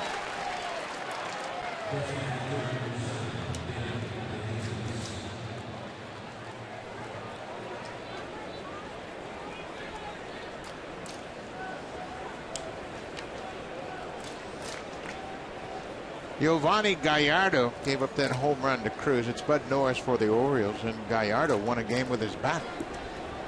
Had a pinch hit double to win the ball game. He can hit. He can really hit. We'll see him later on this season, both here at Rogers Center and in Milwaukee. Leadoff man, De Jesus hits it on the ground. Reyes will go to first. Hendriks finally got the ball down, got a strikeout and a ground out. The Rays leave 1. It's 2-2 as we head to the bottom of the 5th.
Melky Cabrera, Jose Bautista, and Adam Lynn for the Blue Jays. Chris Archer, after a rocky start to this ball game, has really settled down. The Jays have 3 hits from the second inning on. After the Encarnacion at bat, it was really settled down back in the first inning.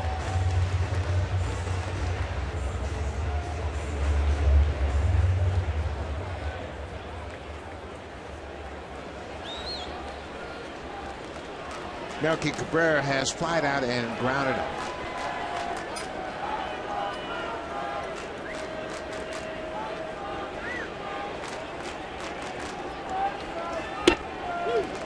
That's a high slider, and it almost appears as though he's trying to crowd the lefty hitters with that slider. It's got so much break to it. The hitters are getting up on it, and it's a high strike tonight.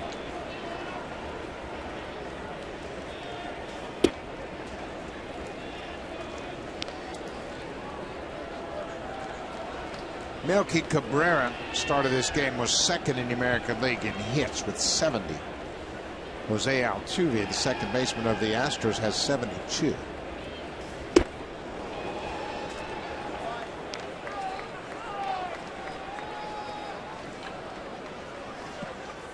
Chris Archer trying to play the role of the stopper. They have a mini 2-game losing streak.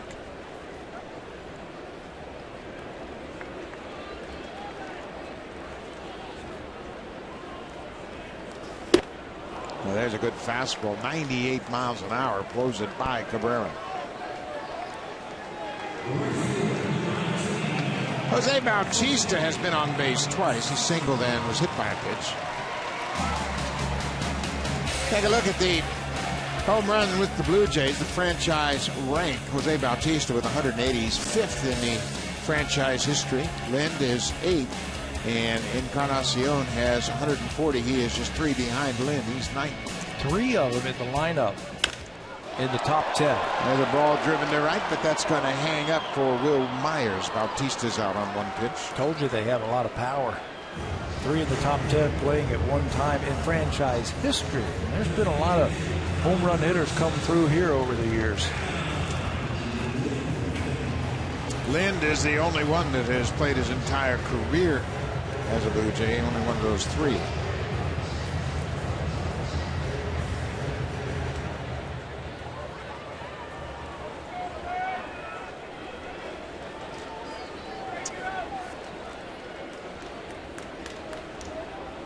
Chris Archer has done a nice job of stifling the Blue Jay hitters tonight.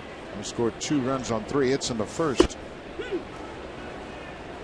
Jim Hickey, the pitching coach, just really believes that Archer is going to develop into a premier pitcher. He's got the quality pitches, has the demeanor, the work ethic. Just a matter of ironing out some command issues.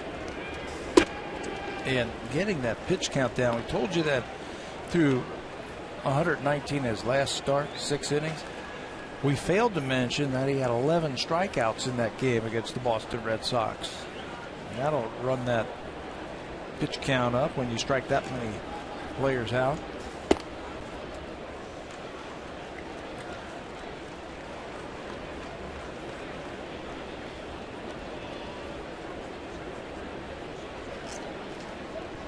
Jim Hickey told us earlier today that he really had to grind to put together a game plan to cool these hitters off. So far, so good. Archer's now the Blue Jays are 2 runs on 6 hits.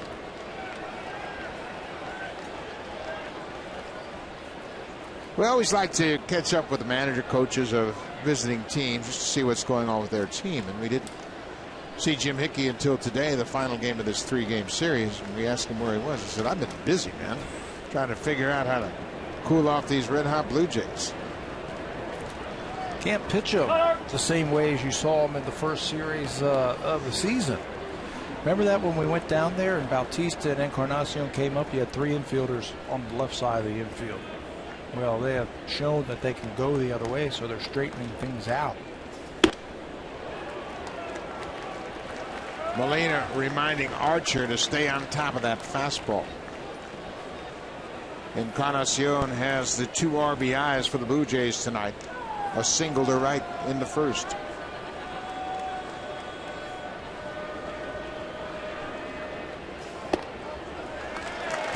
Glenn will walk. So Encarnacion will come to the plate with 2 outs.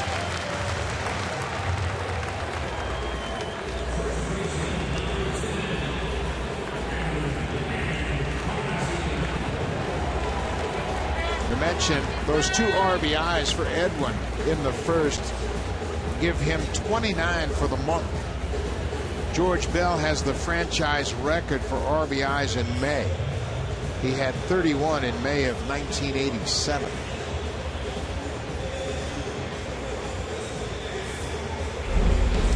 And last night's ball game, watch where this pitch is. It's up and in, and the thing that was impressive about this one, his ability to keep that ball fair. High inside fastball like that, he pulls his hands in and barrels that one up. Made an impression on the 2-time home run champ.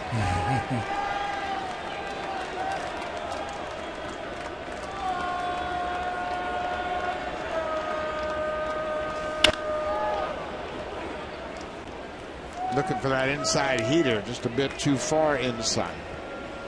All he could do is pull it foul. That's what he was looking for last night when he hit the home run. He'll change from at bat to at bat and from pitcher to pitcher.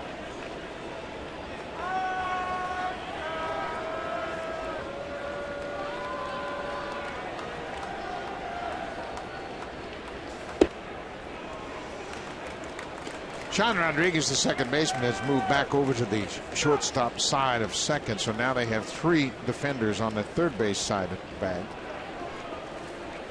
And it's interesting, there is such a gaping hole between Loney and Rodriguez.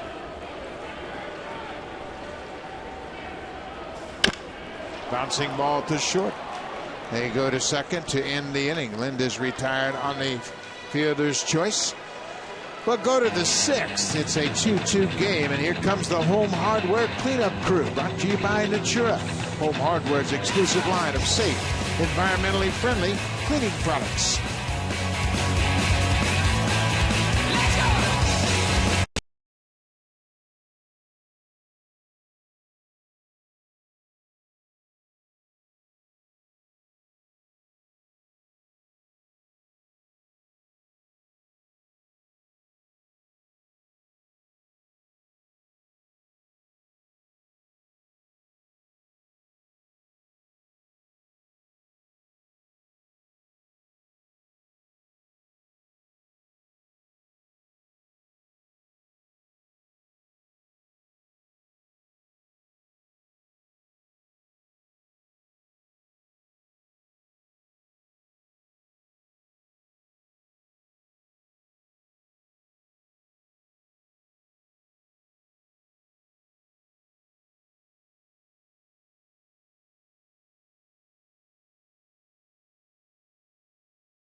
Enjoying those big comfy green chairs in the TV comfort zone are special guests of TD.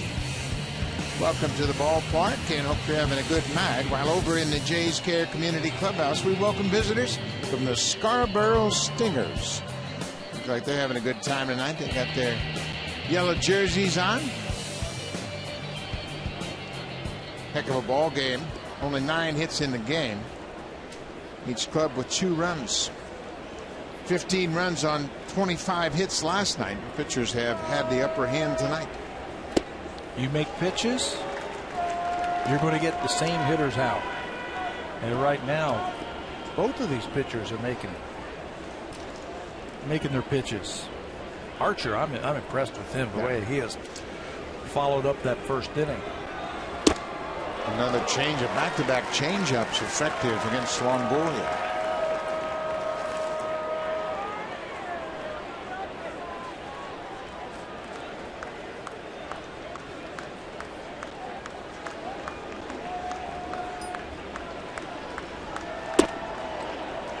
Couldn't chase that slider. Bullpen is active for the Blue Jays. Rasmussen was up earlier. Dustin McGowan has joined the left-hander.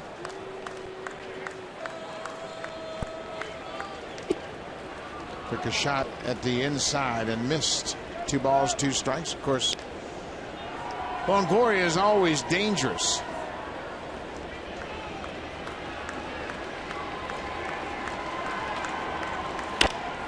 Well, he got tied up with that pitch. He was looking away. Yeah. He had to fight that thing off. He was guessing that he was going to get something away. And Hendricks crossed him up, threw an inside fastball. Still able to foul that one off.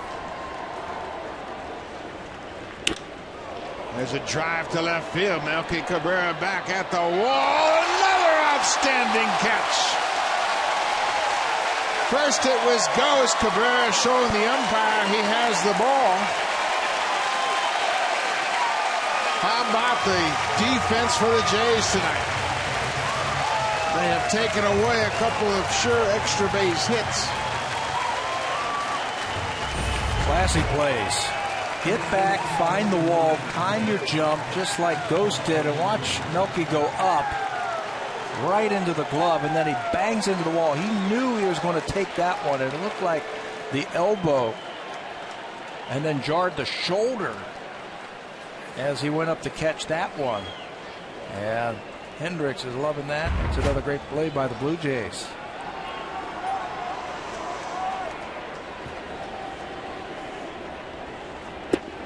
First pitch curveball, and that's been a pretty good pitch. He hasn't thrown many curveballs, but it is so much slower at 72 miles an hour. It really messes up the timing of the hitters.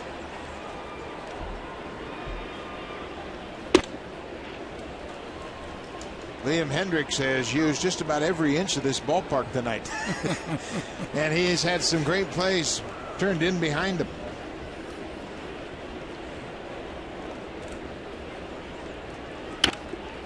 That's cued down the right side into the seats. Take a look at it. The super slow-mo. He goes up. Watch the elbow hit. And then the body follows, and you can see that arm twist around just a little bit as he hits the ground.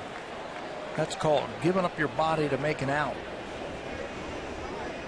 Great catch. He made a catch the last time Hendricks pitched. Made a great catch in left field.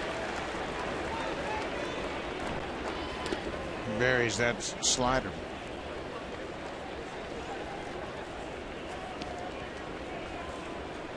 Derek Norris hit a ball to left field with a runner at first that Melky Cabrera ran down.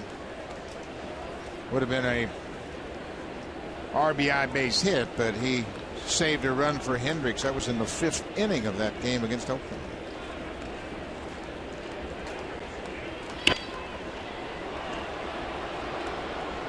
Hendricks has done a nice job of keeping this game tight. And when you look at it, he's allowed just 3 hits. 3 hits. He's only given up 3 hits tonight. A double and a home run in the 2nd inning, back-to-back, and then that single by Molina in the 5th inning.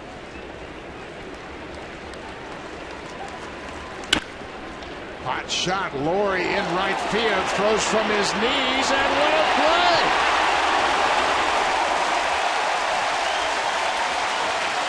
Both Laurie and Encarnacion. Brett knew he didn't have time to get to his feet, so he throws sitting on the turf. And watch how far the throw is from short right field. A great play by Brett, and then a great play by Edwin on the other hand to dig it out and keep his foot on the bag. Laurie's skills are really going to translate at second. He has such terrific range. He's got a cannon for an arm. And he and Edwin Encarnacion teamed up to throw out Loney. This is in the air. Anthony Ghost calls for it, and the inning is over. two outstanding defensive plays in the sixth. This one retires James Loney. The foot is still on the bag, and Liam Hendriks loves what has gone on behind him.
Take place Sunday, June 8th, when the Blue Jays take on the St. Louis Cardinals. Game time is 1:07 p.m.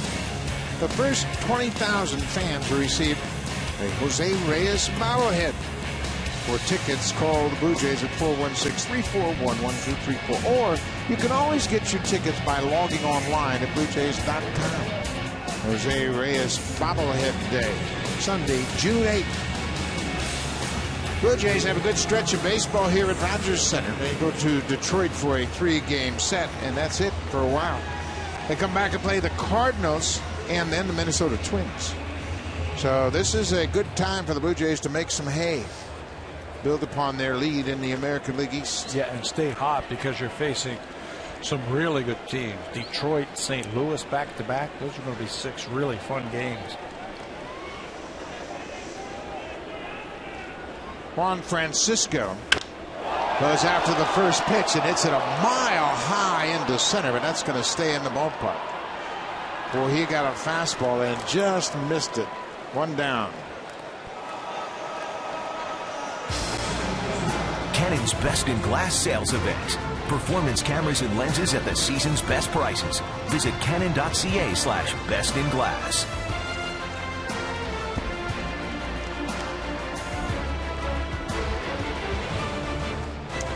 1 out. Brett Lawrie will bat. Lawrie had an infield single his last time up.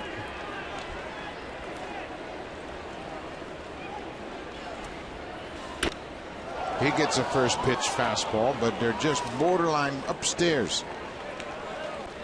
Archer still has plenty of fastball left. Yeah, that was 96. It looks like they're making an effort to really throw that fastball up and into Brett.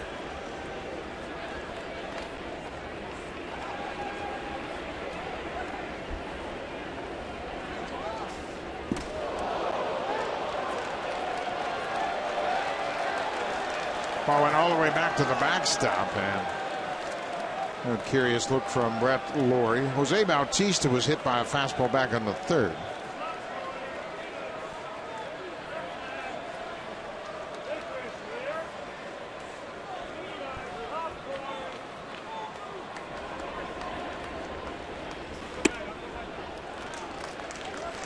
Yeah, they're trying to get him to chase that high fastball. Yep. Yeah, they've been doing it all day. Got an infield singles last time up when he's able to get on top of a high fastball.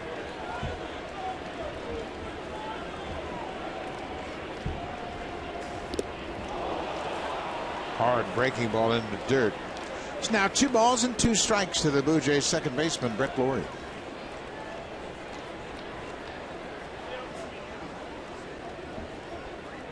Blue Jays scored 2 in the first. The Rays scored 2 in the second, and that's been it.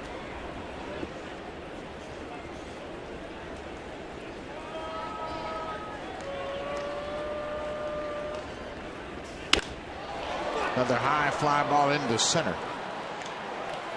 Jennings comes in and he gets there, makes the catch. 2 down. Let's check in with Jamie Campbell.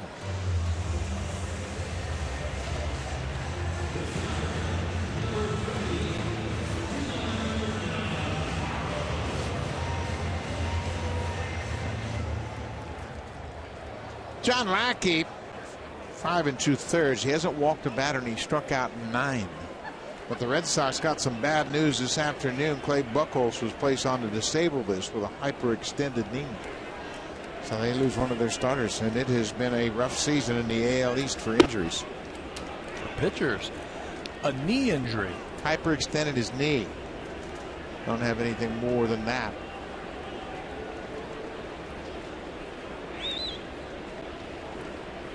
Atlanta and Boston, both roots in Boston, of course. Originally, the Braves were the Boston Braves. Went to Milwaukee, then to Atlanta.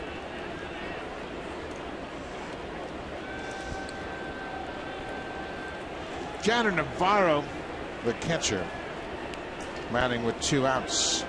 A couple of fly ball outs here in the 6th.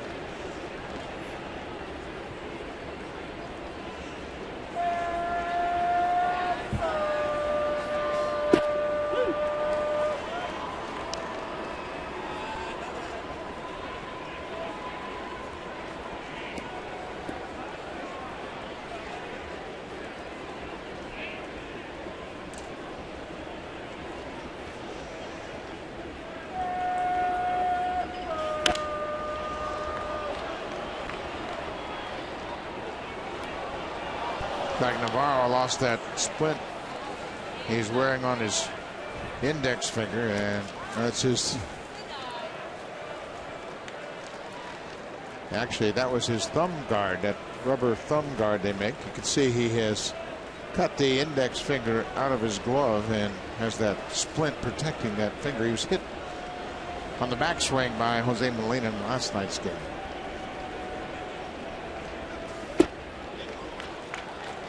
Got a good eye at the plate. Really makes that pitcher work. This is what you were just talking about right here. Watch the finish by Molina as he swings through that one and he flips him right on the back of the glove. Here, see the finger sticking out? Bam, come the bat right down on top of it. Good news that there are no fractures. He is able to play with it, but he's got it padded and supported. Full count, 2 outs. Anthony Gose will bat next if Navarro can keep things going.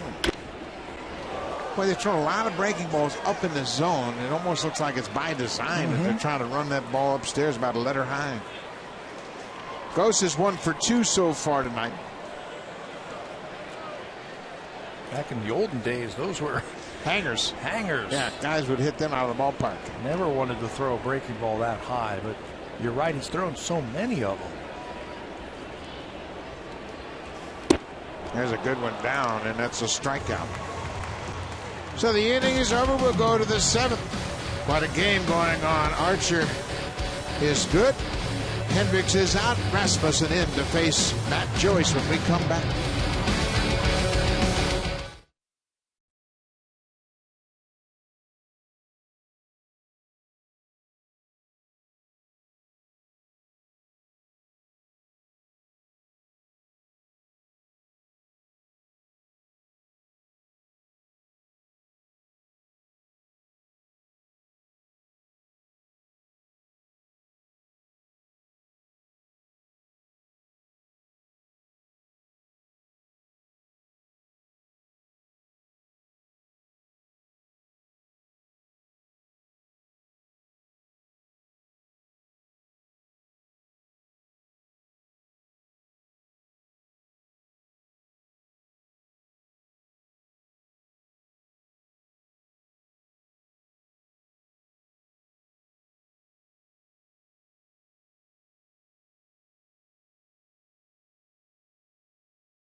Jays baseball partnership may not be reproduced or retransmitted in any form. And the accounts and descriptions of this game may not be disseminated without the express written consent of Rogers Blue Jays baseball partnership. The ferry coming back from Center Island. Beautiful evening here in Toronto. Heck of a ball game going on. The Blue Jays trying to extend their win streak to 9 straight. New pitcher in the game will be Ron Rasmussen in his 3rd Major League game. In his 2nd game, that was just a couple of nights ago against the same Tampa Bay Rays. He had a 1-2-3 inning for the Blue Jays. That was the 9th inning and finished off that ball game. Good fastball, curveball, slider, changeup. He was a starter down in the minor leagues. He's got the fastball, the curveball early in the count. He'll throw a slider later in the count. He's got a good arm. Well, and he's obviously earned the respect of his manager, putting him into this 2-2 game. Matt Joyce goes after the first pitch. This is popped up. Long run for Francisco, and he's not going to get there.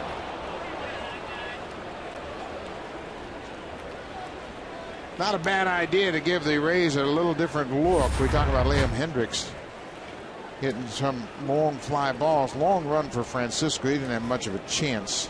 A for effort. Yep. Down the left field line. Really no chance, like you're saying. He's pulled around with the left-handed hitting Joyce at the plate.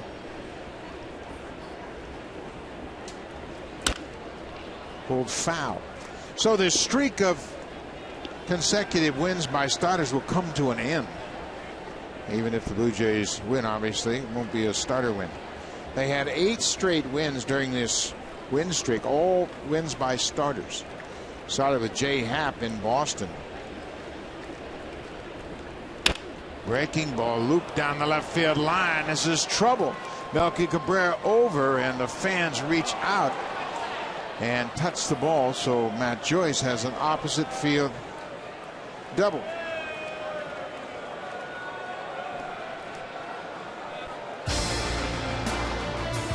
Celebrate and save during Home's 50th anniversary sale. Only at Home Hardware and Building Center locations. Homeowners helping homeowners with expert advice.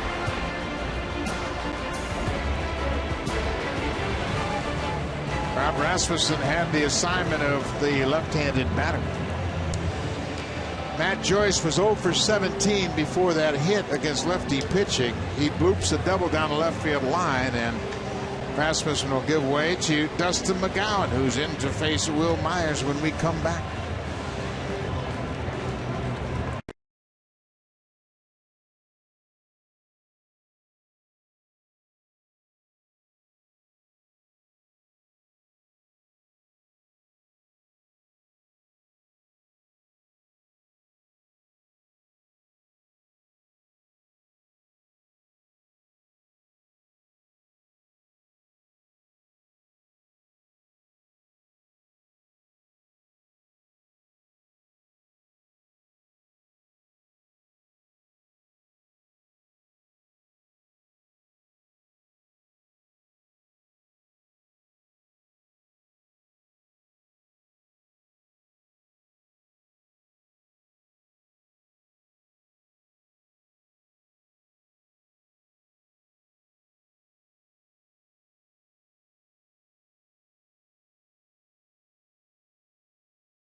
Over 100 of the world's best magazines on your tablet. Baseball fans, sign up at nextissue.ca/baseball and get an extended 60-day free trial.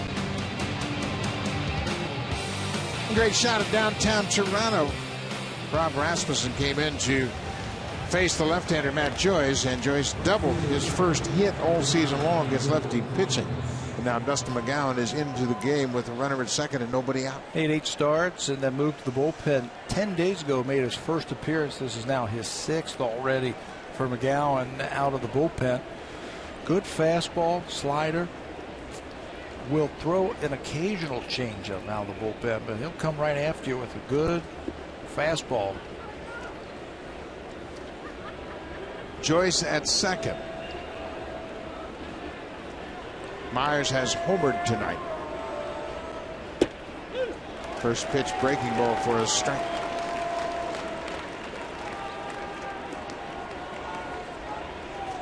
Myers hit a slider off Liam Hendriks in the second inning for a 2-run home run. Those are the only 2 runs Tampa Bay has scored tonight.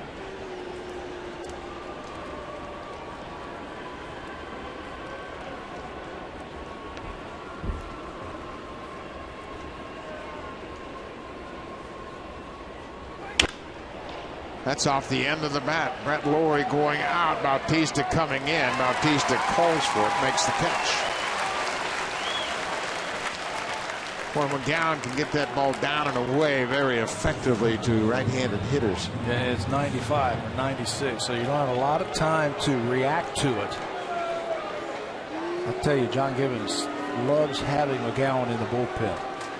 Says he can give me 2 innings, and if they're quick innings, sometimes 3. But it's that power arm that he can use at the back end.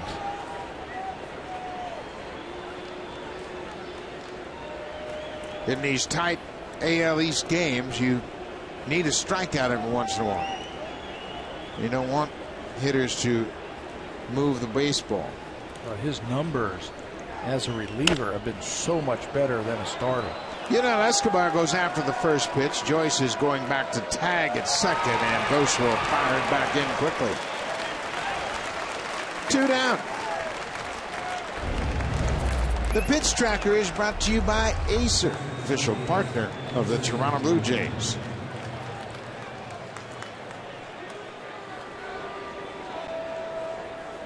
Two outs now. Jose Molina, 1 for 2 and a single. Hendricks fell behind Molina in his last at bat, 3-0. Threw a strike, and then on a 3-1 fastball, he just pulled it through the left side. So McGowan would be better served to pitch ahead, pitch aggressively. Yeah, no guessing there for Molina when it was 3-1 what he was going to be getting. Fastball missed. Joel Peralta, the veteran reliever, loosening up. He has not pitched in this series.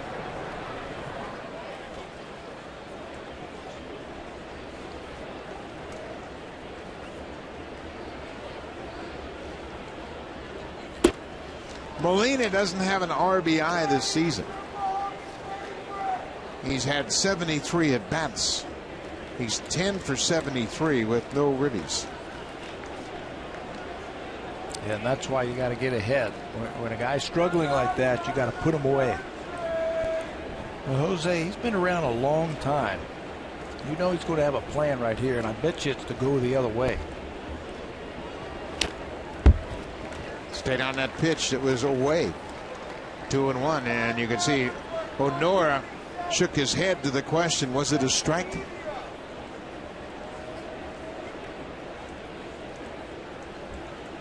Come on, tell me it was a strike. Only because I swung at it, right? Outfield is shifted around to the right, and Bautista is shallow. If there is a hit to right field, and it's firm, not sure if Joyce can score on it. Did he go? No swing, says Doug Eddings down at first base. Pretty good pitch. Looked like it might have caught the corner. Tough one to lay off of. This is Molina's swing or check swing from the side. Another 3-1 count to Molina. He goes after that pitch, and that's the count he had the base hit on last time up. But now it's a full count. Sean Rodriguez, another righty bat, is on deck. Matt Joyce started the inning with an opposite field bloop double. It's a 2-2 ball game.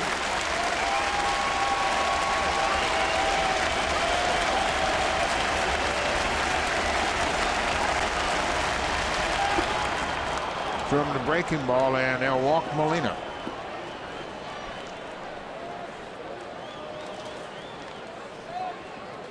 Jose Molina, batting 127 coming into this game, has been on base twice tonight in the 8th spot. And when you put him on, you bring a dangerous Sean Rodriguez to the plate. Rodriguez has 6 home runs. He's driven in 20 runs in just 77 at-bats this year. Tell you what, he'll ambush a fastball too.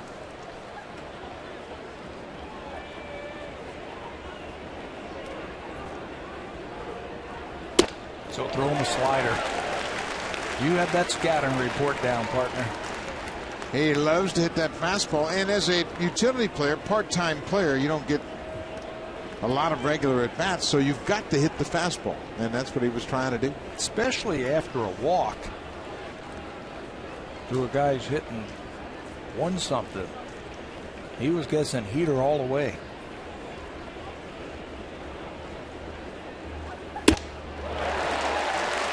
He got away with one there, up and in. So McGowan is ahead 0-2. Trying to leave a couple of base runners aboard. Tampa Bay has stranded just 2 all night long. They've only had 4 hits.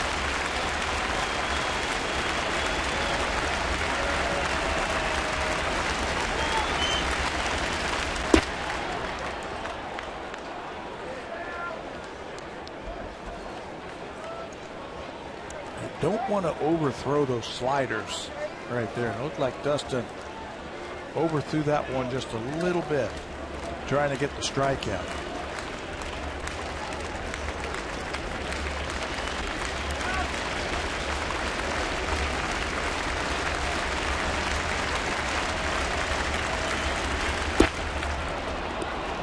Too hard with the slider. It's 90 miles an hour and well out of the strike zone.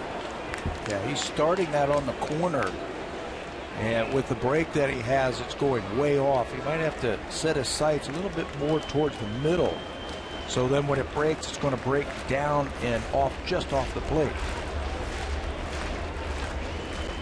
So Navarro, who made a good call on the first pitch of this at bat, starting off Rodriguez with the slider, has a definitive idea. He went to the mound to deliver the message to McGowan. 2 balls, 2 strikes, 2 outs. 2s everywhere. It's a 2-2 game.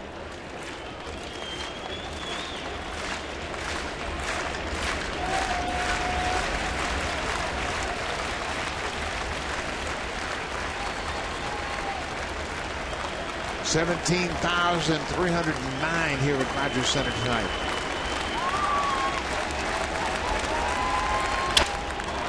Little looper off the end of the bat. Bautista running in hard, makes the catch.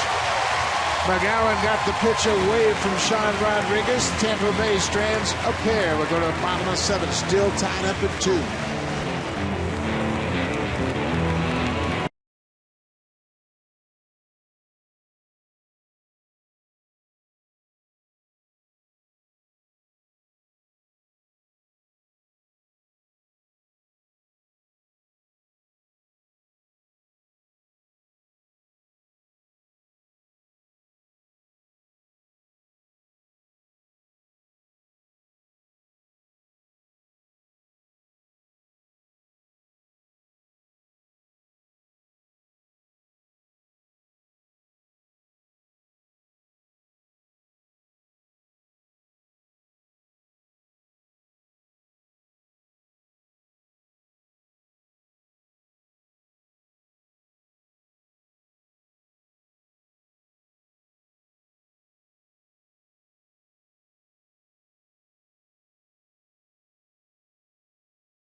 try. New pulled pork.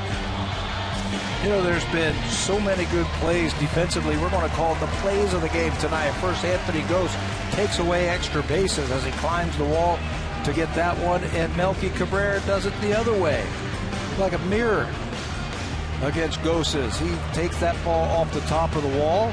Outstanding catch off of Evan Longoria. Tonight's plays of the game. New pitcher into the ball game for Tampa Bay is their franchise leader in games, as he broke the record of Dan Wheeler. He now has appeared in 251 games for Tampa Bay. This will be his 25th of the season. He's a tricky guy. He's got a lot of guile out there and a lot of smarts. When he takes them out, fastball, breaking ball, he'll throw a little splitter at times. He never gives in. He's a very smart player and a smart pitcher. Right-handers have trouble with him. You can see Kevin Seitzer's going to go over the scouting report with young Anthony Gose. He likes to quick pitch you at times. When there's nobody on, he'll go up to him and say, hey, he'll throw you the breaking ball, he'll throw you the split, he'll also quick pitch you, so be ready for it. Yeah, he will quick pitch you when he comes set. He's a very deliberate worker. He works slower than anybody in the big leagues. Anthony Gose, he is a threat to bunt. They're in at the corners.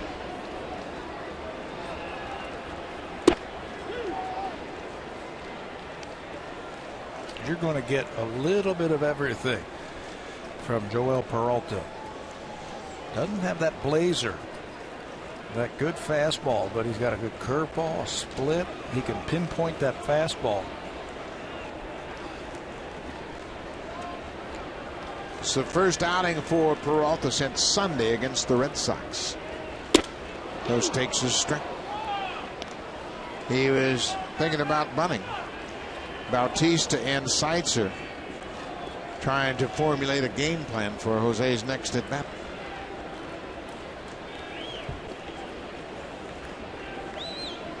Well, it must be nice to have a hitting coach that was a good hitter in his day as well, so he can really relate to what you're dealing with during the course of a game. 0-2 to Gose. He got a fastball right down the middle. Well, he's been a good hitter and he's been a good hitting coach. He had success when he was with the Kansas City Royals, so he knows what buttons to push and what to say. Seitzer is the third hitting coach for the Blue Jays in the last 3 years, so the hitters have really had to listen to a different tune over the last 3 seasons.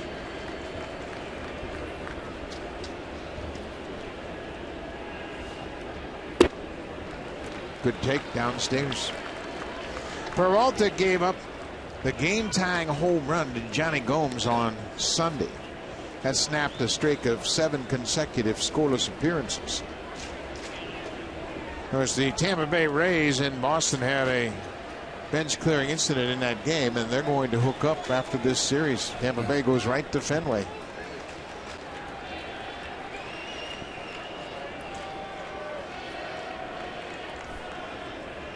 One and two to the leadoff batter here in the 7th.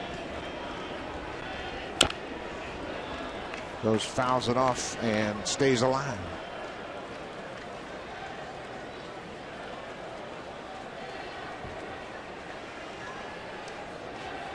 This lineup for the Blue Jays is as well balanced as we've seen in years.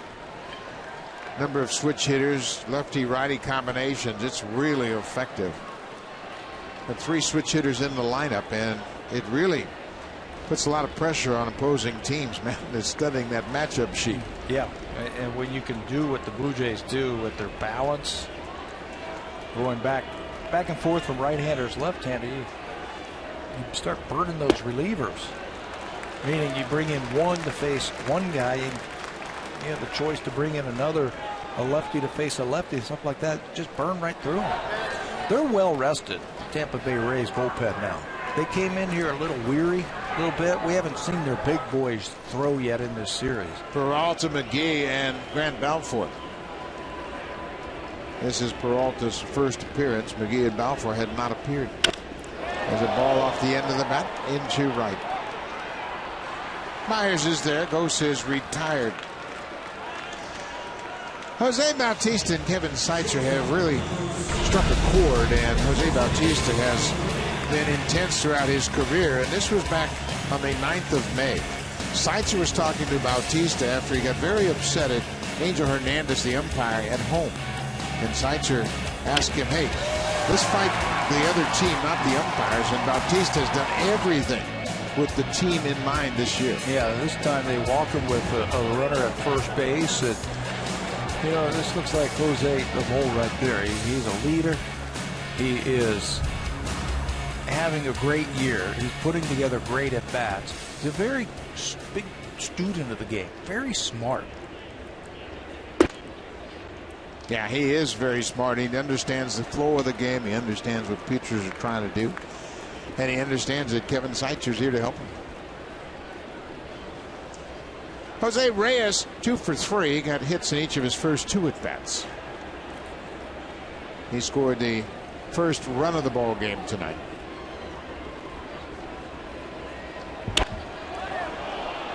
Hits that off-speed pitch into the seats down the right side. Yeah, don't look for anything firm from Peralta. He's going to try and trick you.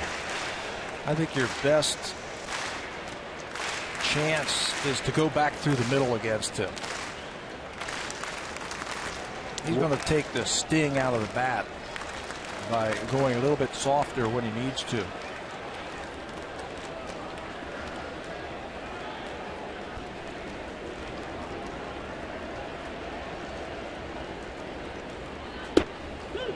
Slow breaking ball catches the outside corner, just 78 miles an hour. You try and pull that, you're an out. That's why you've got to just think right back through the middle. His lack of speed will help you to pull the ball. You just don't want to overcommit too quickly.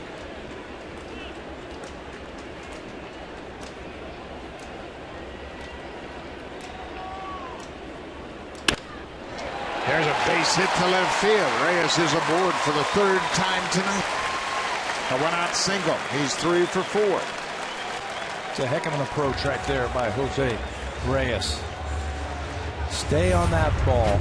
Serve it out there. That's how you start to see your batting average go up.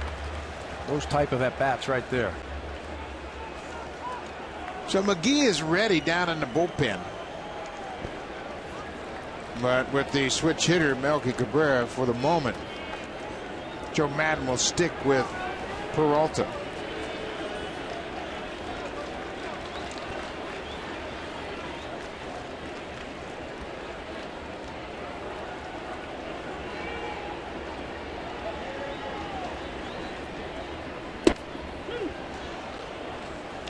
Melky Cabrera coming into this game has a better batting average as a left-handed hitter than he does a right-handed hitter. 296 batting right-handed compared to 331 batting left-handed.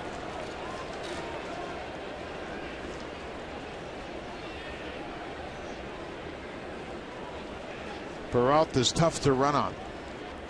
He unloads the ball very quickly. He's very smart. He'll hold it for a while. He'll come set and deliver the ball quickly to home. Got a pretty decent move for a right-hander.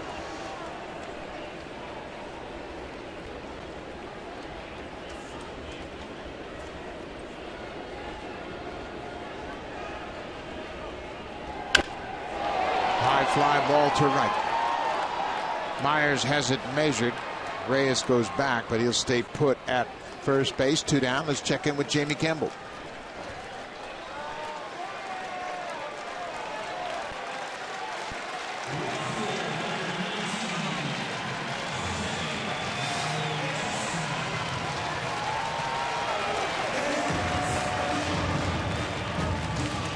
Well, the Cardinals beat the Yankees 6-0 last night behind Lance Lynn, who improved to 6-2. Getting a measure of payback tonight in the early going. Roki Kuroda, the benefactor of those 7 runs. Jose Bautista with a gold session with Kevin Seitzer's got a plan, I'm sure.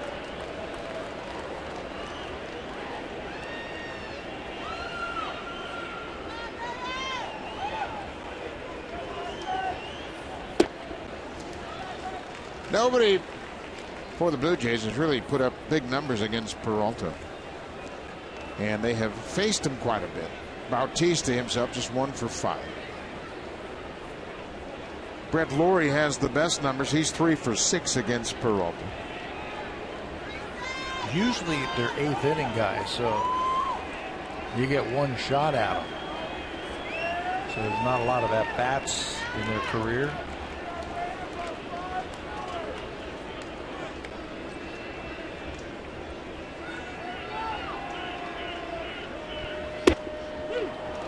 That breaking ball stayed up in the zone. Tampa Bay has thrown a lot of high breaking balls tonight. Been able to get away with them. Blue Jays haven't scored since the first. They scored 2 in the first on 3 hits against Chris Archer. Yeah, not sure if that is by design or not, but you got some speed at first base, and what Jose's thinking right now is extra base hit. That's why the outfield is a little deep right now. Extra base hit because that can score Reyes from first base.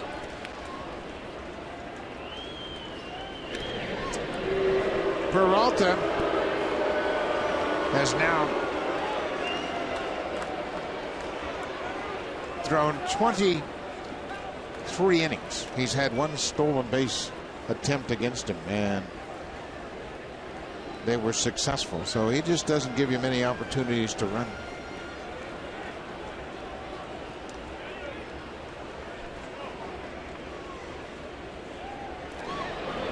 Reyes went in standing and made it a lot closer. If he steals, do they take the bat out of Jose Bautista's hand? Last night he walked Bautista with a man at first. With a runner at first base. I'm thinking if he does steal, they walk him and then they bring in McGee to face Adam Lynn. Yep. So as a manager, you're thinking, what's your better option? Do you want Bautista hitting against Peralta or Lynn hitting against McGee?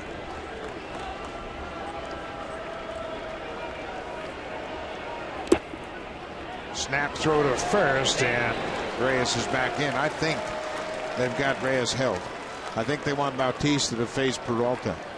Take your chances of an extra base hit. Just looks that way with Reyes at first, and he has to go for that outside corner of the bag. In back easily. Yep. 2 balls and a strike to Jose Bautista. It's a 2-2 game. Bottom of the 7th.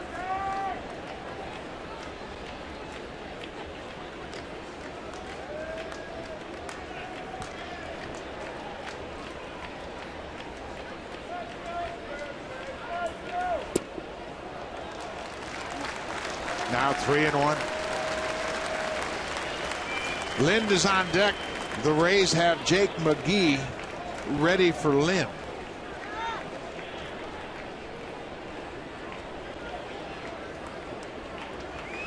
Interesting numbers if that situation develops. Lind is 3 for 10 against McGee. McGee is ready.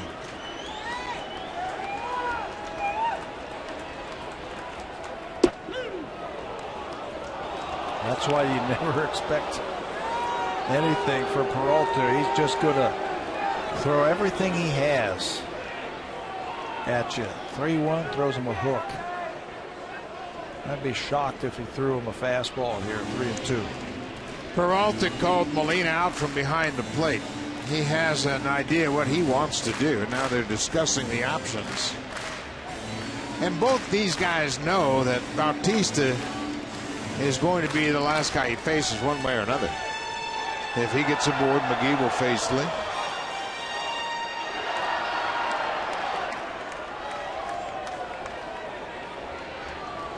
Reyes with the 1-out single, still at first.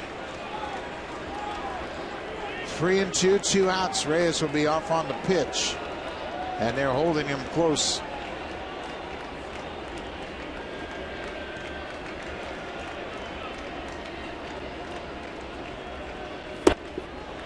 Bautista takes it down and away for a ball. Jose's been on base 3 times tonight. So now the ball is in Joe Maddon's court.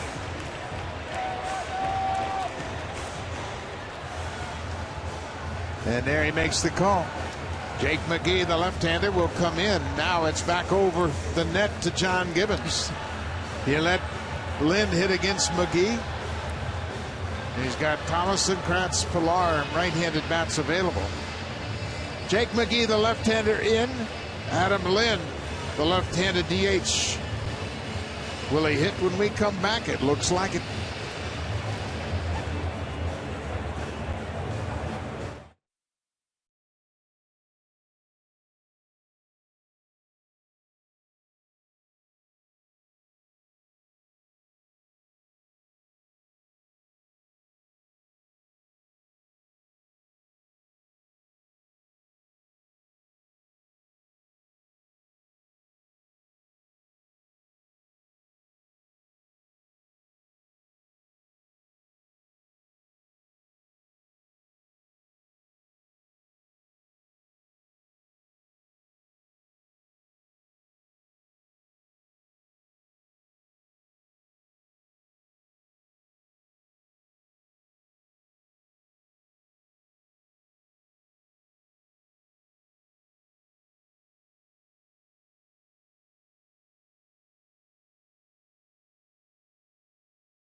Scoop straight from the top. Blue Jays manager John Gibbons joins Jeff Blair every Thursday morning. The Jeff Blair Show, weekday mornings 9 to noon on Sportsnet 590, The Fan. Kevin Seitzer, busy man in that Blue Jays dugout. He is filling in his hitters about Jake McGee, who's making his 25th appearance of the season. Not a lot of secrets from this guy right here. 24 games, 22 of them have been scoreless. Think of the H's. Heater in the hook. That's what you're going to get from Jake McGee. It's a good one. Good fastball, upper 90s, and a good breaking ball. That's where he'll get all those strikeouts. He's averaging about a strikeout an inning. Right-handers are actually hitting lower than lefties against McGee this year. Yeah, he's got a terrific fastball. He'll throw it in the upper 90s.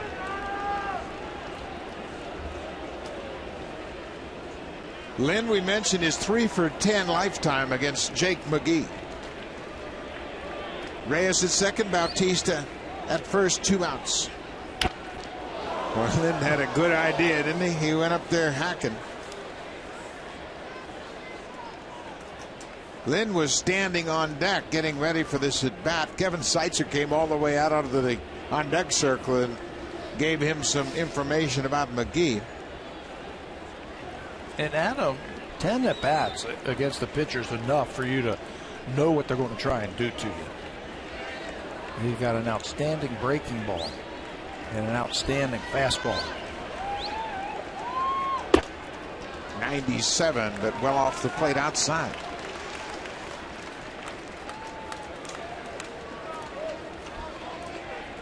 Blue Jays scored 2 in the bottom of the first. The Rays scored 2 in the top of the second, and no one has scored since. 2 starters are long since gone, Chris Archer and Liam Hendricks. A little bit extra at 98. Can't be looking for that breaking ball. Not when he throws that hard.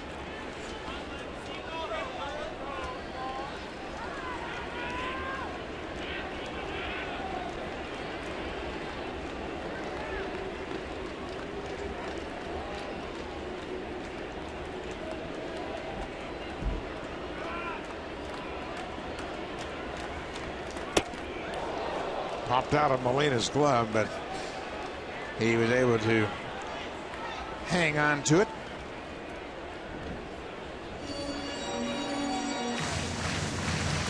Jake McGee is 27 years old. He's from Sparks, Nevada. He was a 5th-round pick for Tampa Bay in 2004. He spent parts of 5 years with the Rays. Started throwing his curveball again this spring, but right now he is pretty much set on using this fastball. Escobar breaks in behind, and Reyes has to get back.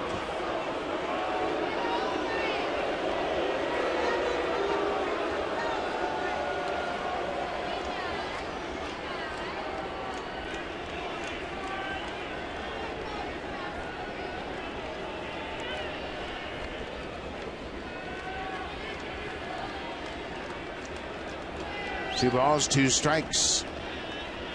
There goes Reyes. The ball is popped up behind home plate. Molina will watch it sail over the screen out of play. Escobar was totally out of position when that ball was hit, and he was going towards second. And there was a big hole on the left side of the infield.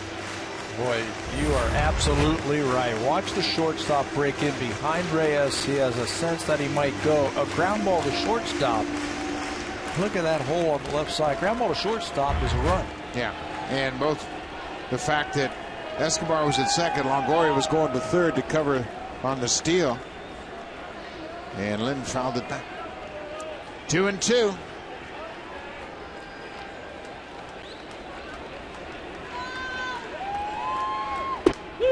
Strike 3 called. Pitch might have been off the plate outside. Lynn had a good look at it, and he didn't agree with the call, but McGee ends the inning. We'll go to the 8th. It's still a 2-2 game.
Quite a game going on here at Rogers Center. It's a 2-2 game as we head to the top of the 8th inning. It'll be the leadoff man for Tampa Bay, David DeJesus, then Evan Longoria and James Loney.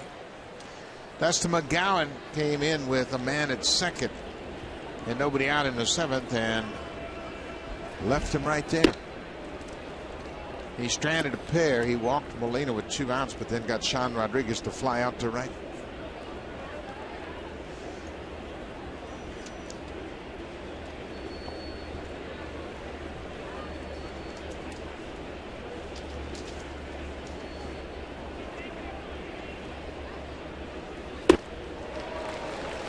The changeup. You mentioned that as he throws that once in a while, but it's becoming a more effective pitch for him. Yeah, great combination with that fastball and slider, especially to the left-handers. Give him something to think about. De Jesus homered in the opener of this series Monday night.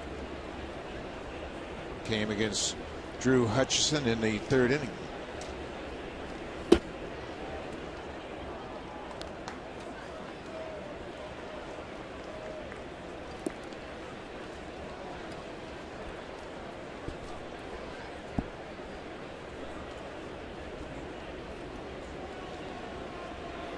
Blue Jays tonight have allowed just 2 leadoff men to reach to start the inning. What a play by Francisco. Boy, he has not been a concern defensively at 3rd base whatsoever. Luis Rivera has done a great job of getting him out here on a regular basis, working on that glove at 3rd. You know, this is a very difficult field to field off of. The turf, you just have no idea where the ball is going to be bouncing. And you're right, he has come out here and he has really helped out. McGowan loves that. He gets to it, he catches it, and he's got a fine arm. Yeah, he's got a very true arm, that's for sure.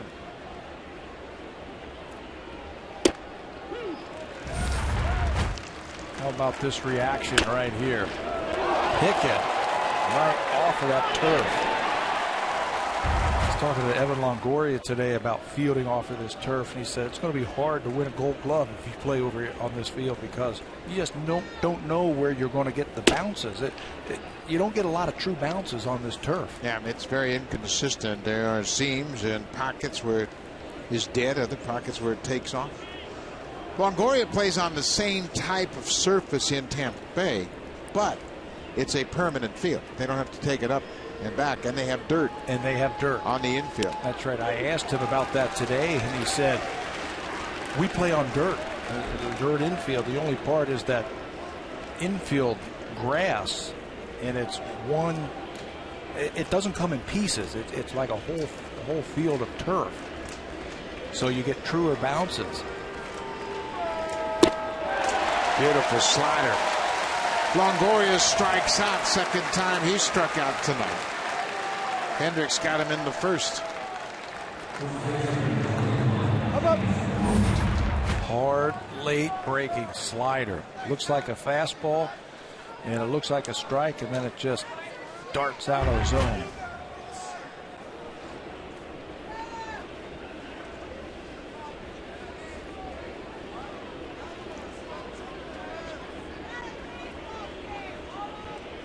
Number 3 hitter is James Loney. Loney has been victimized by the Blue Jays defense tonight. He hit one that looked like it was going to hit the wall in center. Anthony Gose made a fine jumping catch to end the 3rd inning. And then Laurie and Encarnacion teamed up on him in the 6th on a ground ball to deep 2nd base. Good pitch there, Loney.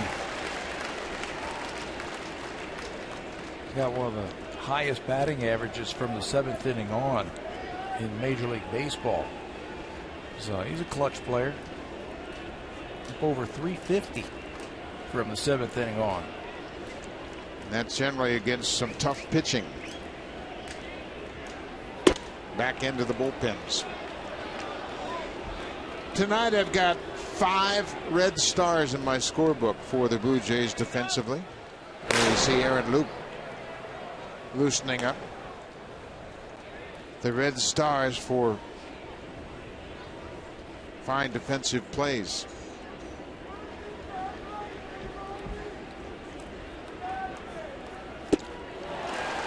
Boy, good movement on that changeup. Yeah, it looks like a splitter, doesn't it? The way it comes towards home plate and tumbles straight down. It's a good changeup.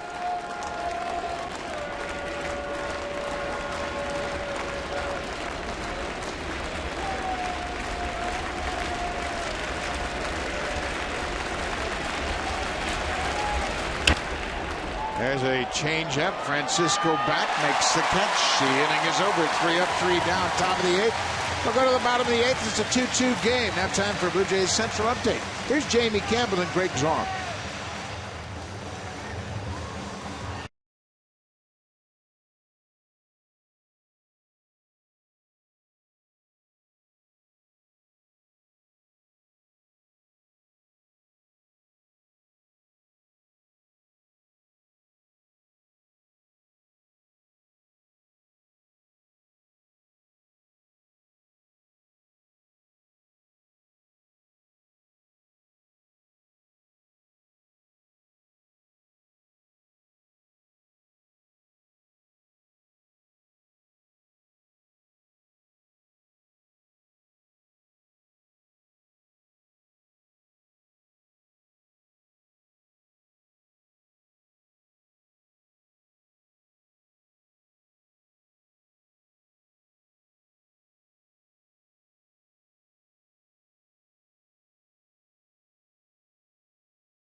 He's driven in the only 2 Jays runs tonight, and he has put together one of the best months in franchise history. And you go back and look at the last 12 games for the OPS leaders in the American League.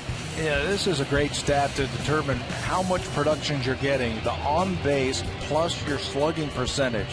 How many times you get on, and what do you do when you do get on? Edwin Encarnacion way out front.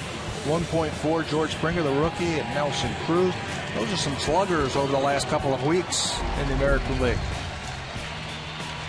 This is how Edwin picked up those 2 RBIs, an inside-out swing with a couple of runners on base, and a nifty slide by Bautista, ducking underneath the tag and sliding that hand across the plate. Jake McGee bounces the first pitch to Encarnacion.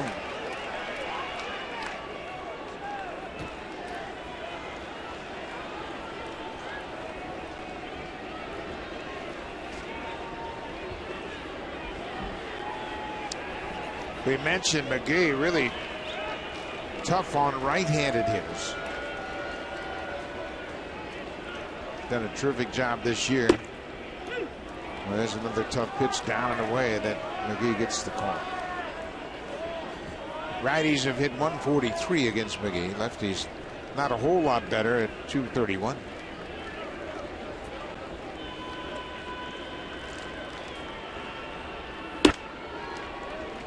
.98. He's got a lot of zip on that fastball. Steve Tollison is on deck on Francisco. Left-handed batter will be lifted in favor of Tollison.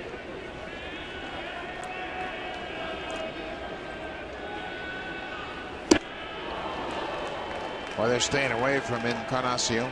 After he hit that home run last night on a pitch that was up and in, I guess so. When you're facing somebody like Jake McGee, he's supplying all the power. You don't have to overswing at all.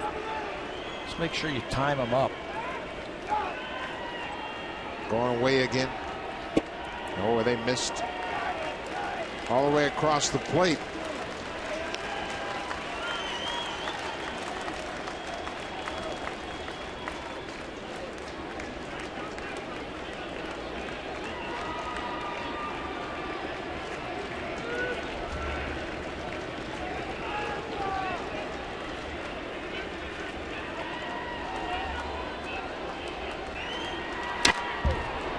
He covered that pitch down and away. That was a tough pitch that he was able to get a piece of, and he stays alive. Edwin with a good approach there with 2 strikes. Too close to take. Right there, and you foul off those tough pitches. You say he just asked Brown or Noah whether it was a strike or not, and Noah told him it was off the plate, but it's too close to take. Lynn was called out on what appeared to be a ball.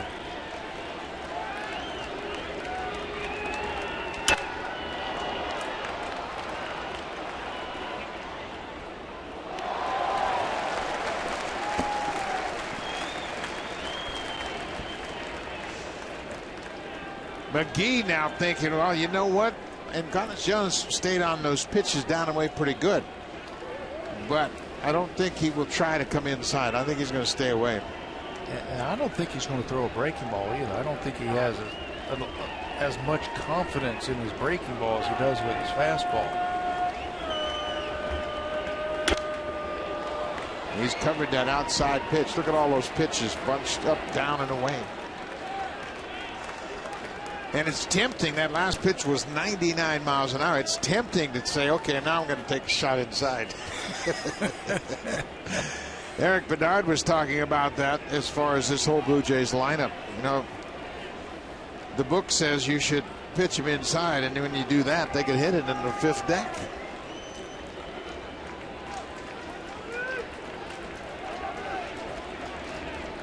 Molina wanted to go away. McGee's going to come inside, and he strikes him out 100 miles an hour on the fastball. Wow. And it's free and easy, and that ball is on top of you. Fronto. Can't extend through that one. Now that's a tough pitch. Triple digits, and McGee strikes out both batters he has faced, Lind and now Encarnacion. So Steve Tolleson will come off the bench to bat for Juan Francisco. Francisco finishes up the night 0 for 3. Tolleson is 2 for 3 as a pinch hitter this season.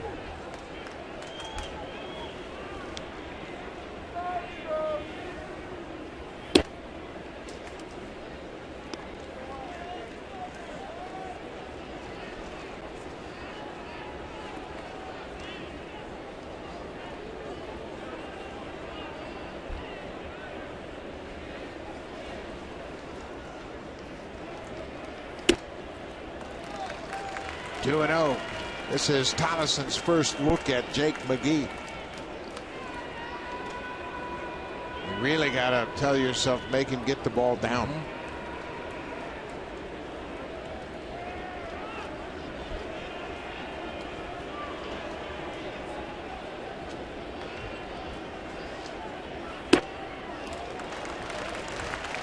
Three and 0. Brett Lawrie is on deck. He's 1 for 3 so far. Extended his hit streak to 7 straight.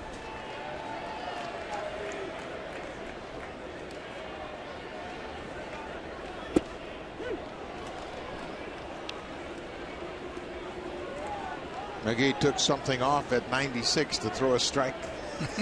Take something off, huh? He's got a great arm.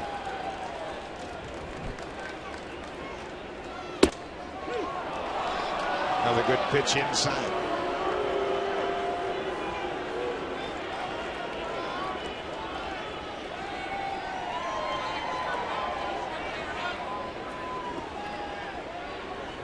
McGee's the third pitcher to work for Tampa Bay tonight. Full count, 1 out. Now straight off the catcher, Molina. Oh, that rocked his world. Checking the status of that mask. That hockey style mask gives you a lot of side protection. But we're finding out that the titanium they use in the wire cage portion of that mask transfers a lot of the energy to the catcher's head. He's all right. He's smiling, and now at least he's got his eyes straightened out.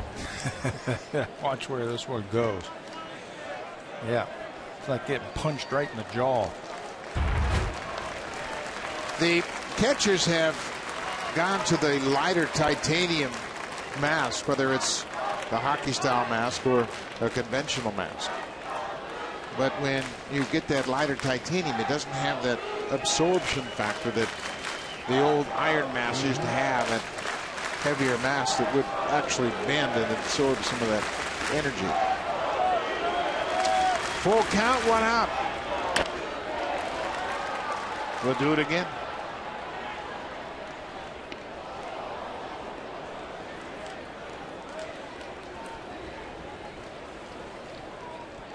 Jake McGee battling the pinch hitter Steve Tollison. Tollison's hitting .311 for the season. He's got 8 extra base hits.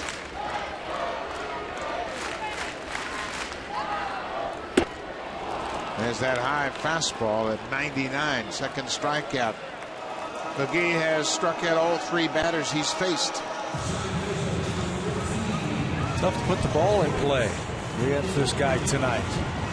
You know, all you can work for right now is you guys work for a count, 3-1, and then put a good pass on it. That one might have been out of the strike zone.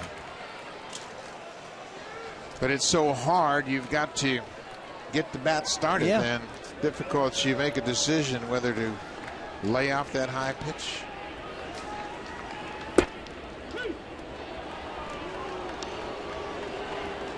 McGee is firing bullets here tonight. He struck out Encarnacion on a fastball that clocked in at 100.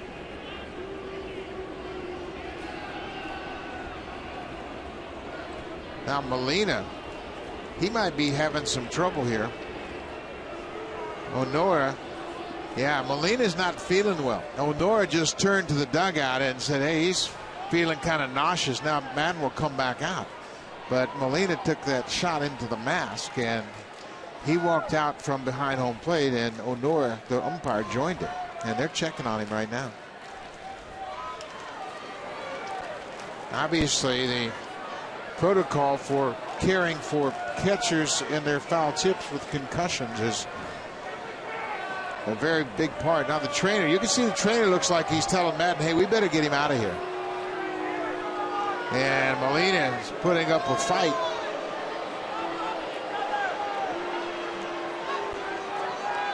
And the trainer obviously is concerned about the well-being of his player. Yeah, it looks like the trainer wants him to come out, and it looks like Jose's trying to talk his way in. Let me see your eyes. He made him pull his mask off so he could look into his eyes. This is a huge step forward for the well-being of players. They've instituted the concussion protocols to make sure players are all right. So Molina has won this argument.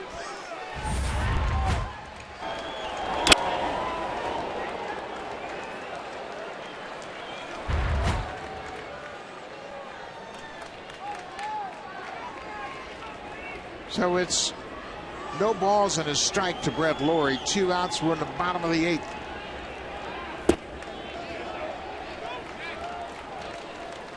Now it's 1-1. Ryan Hannigan was placed on the disabled list this afternoon with a hamstring injury.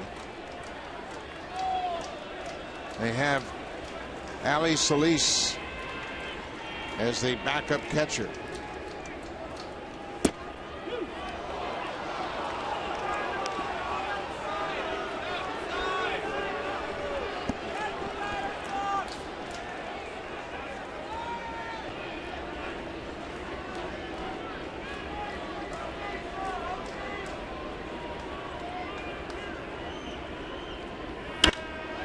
High fly ball into right. Will Myers gets there, and the inning is over. Jake McGee has retired all 4 batters he's faced tonight. Will go to the 9th. It's a 2-2 game.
The Blue Jays Grand Slam combo will be featured tomorrow night when the Kansas City Royals are here to open up their 4-game series. Game time is at 1:07 p.m. The combo includes 1 ticket to the game, a hot dog, nachos, popcorn, and peanuts, an apple, and a soft drink. All of that starts at $39. Call the Blue Jays for tickets at 416-341-1234. Or log online at BlueJays.com and pick up your tickets for Blue Jays Grand Slam combo. Aaron Loop into the ball game for the 24th time. He pitched 2 innings against the same team on Monday. He picked up Drew Hutchison after Hutch left the ball game. The numbers right there for Loop. Lefty's just 179. Righty's not much better at 205. Dustin McGowan with 2 good innings of relief. Steve Tollison, who pinch hit for Juan Francisco, takes over at second. That pushes Laurie from second to third. Desmond Jennings with a strike. 0-1.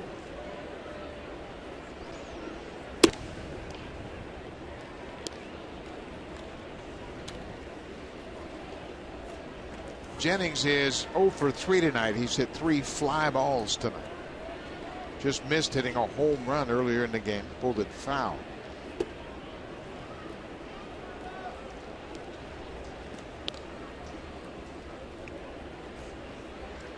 Logan Forsythe has come out on deck. And he will bat for Matt Joyce. That's the guy you want to keep off the bases. He's their fastest runner and best base stealer.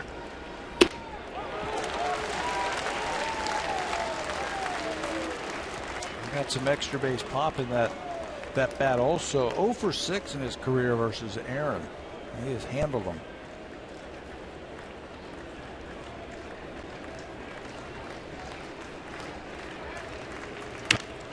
Popped up. This is playable. Laurie coming down from third gets there, and that's a big out. Keep Jennings off the bases in this 2-2 game.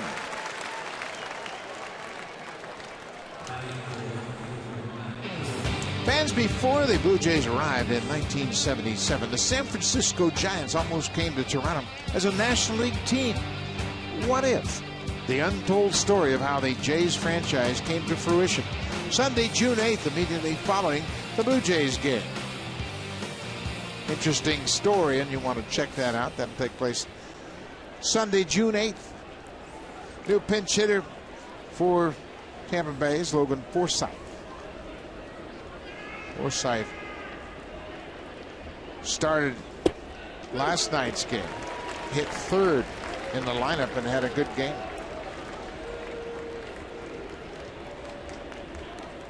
Forsythe was 1 for 3 with a walk, scored a couple of runs.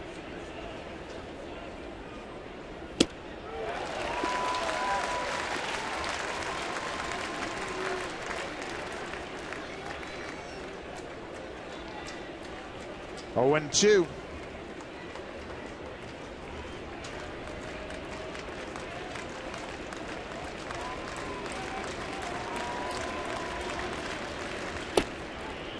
Changeup missed down in the dirt.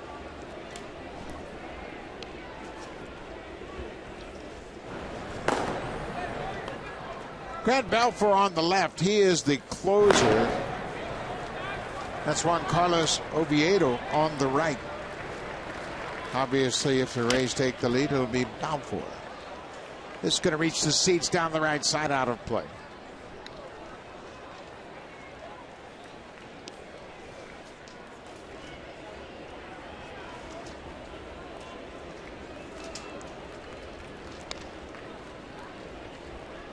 Loop has held righty hitters to a 205 average this season. He has been able to get that fastball inside to him this year.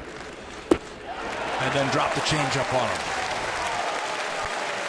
Pinch hitter strikes out, 2 down.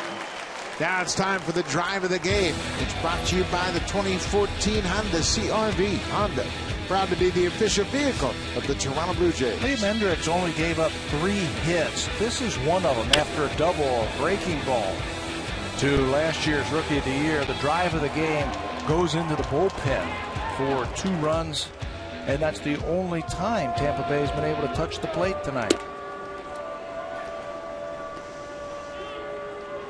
Unfortunately for the Blue Jays, they've only scored 2 runs tonight also. Both starters done a good job. Chris Archer threw 100 pitches over his 6 innings. 2-0 to Myers. Yunel Escobar is on deck.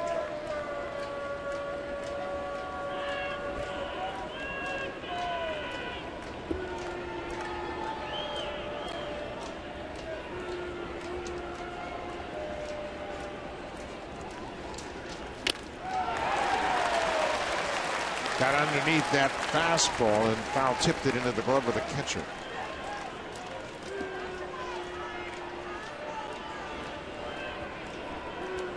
Looks like Myers was trying to lift that ball out of the ballpark. Trying to have 2 drives of a game.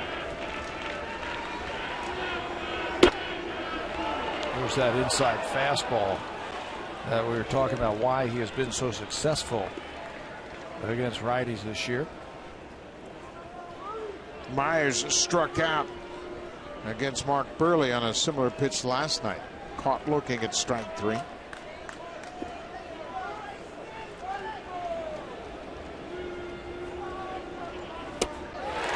For a 3-1 changeup. What a pitch. Throw it again. If you're going to throw it 3-1, why don't you throw it 3-2?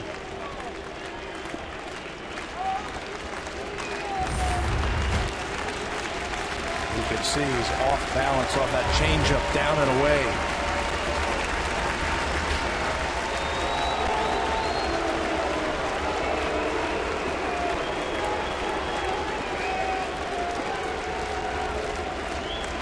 Full count, 2 outs. Inside. Took a shot with that fastball, and Myers is aboard. He walks with 2 outs.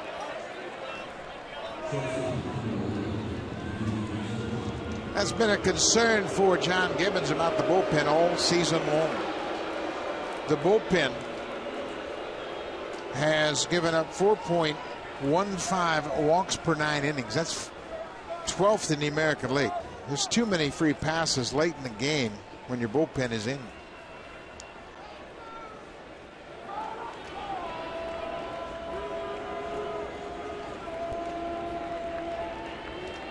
Yunel Escobar. He's 0 for 3.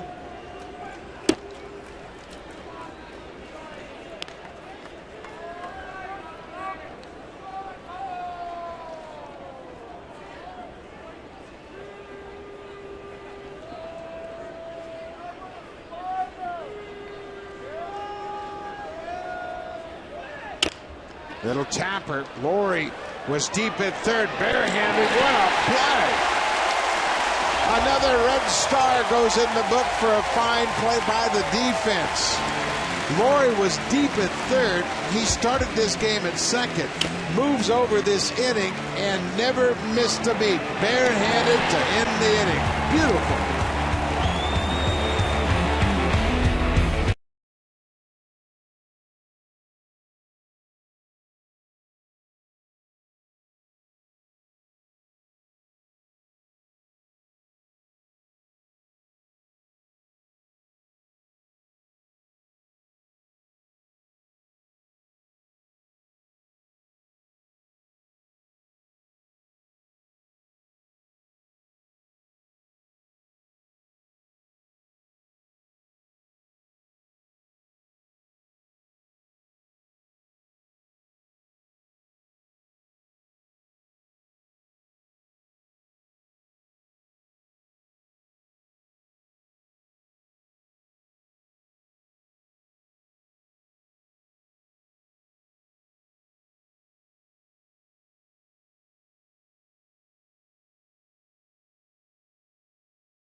connected with Ken Reed and Ivanka Osback. On the West and Pacific, more baseball. Oakland and Detroit, they've split the first 2 games of their series.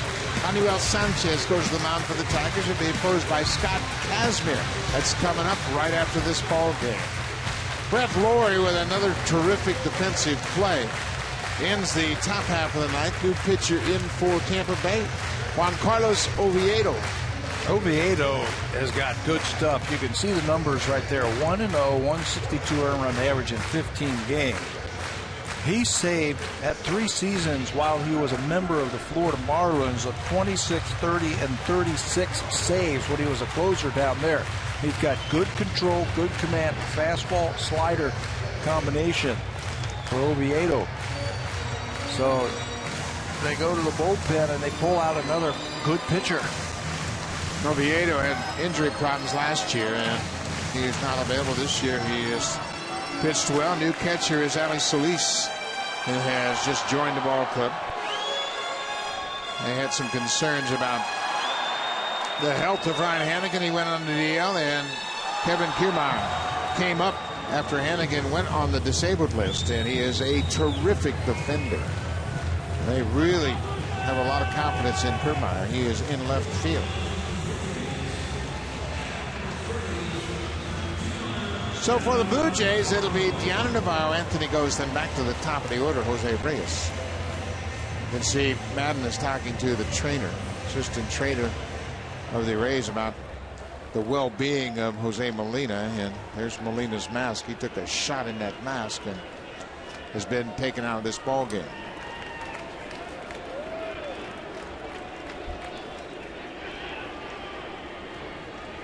Blue Jays have not had a walk-off hit this season, trying to extend their win streak to 9 straight. There's a leadoff base hit.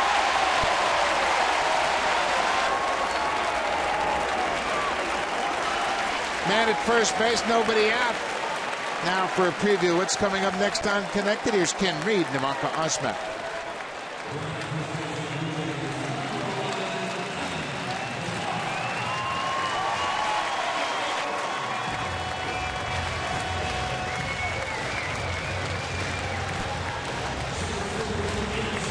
Thank you, Ivanka. Make sure you check it out right after this ball game. Blue Jays get their leadoff man aboard here in the ninth. Deanna Navarro, his first hit. Now he gives way to the pinch runner, Kevin Pillar. Anthony Gose, a threat to bunt at the plate. How about a bunt like he did down in Texas? Bring it with you to first base. Loney has got to hold the runner on at first base so he can't break too early. Goes squares to bunt and drops it up the first base line, and they're going to reach it and they throw it away. Pillar's headed to third. They're going to send him home. Here's the throw to the plate. The Blue Jays have walked off the Rays.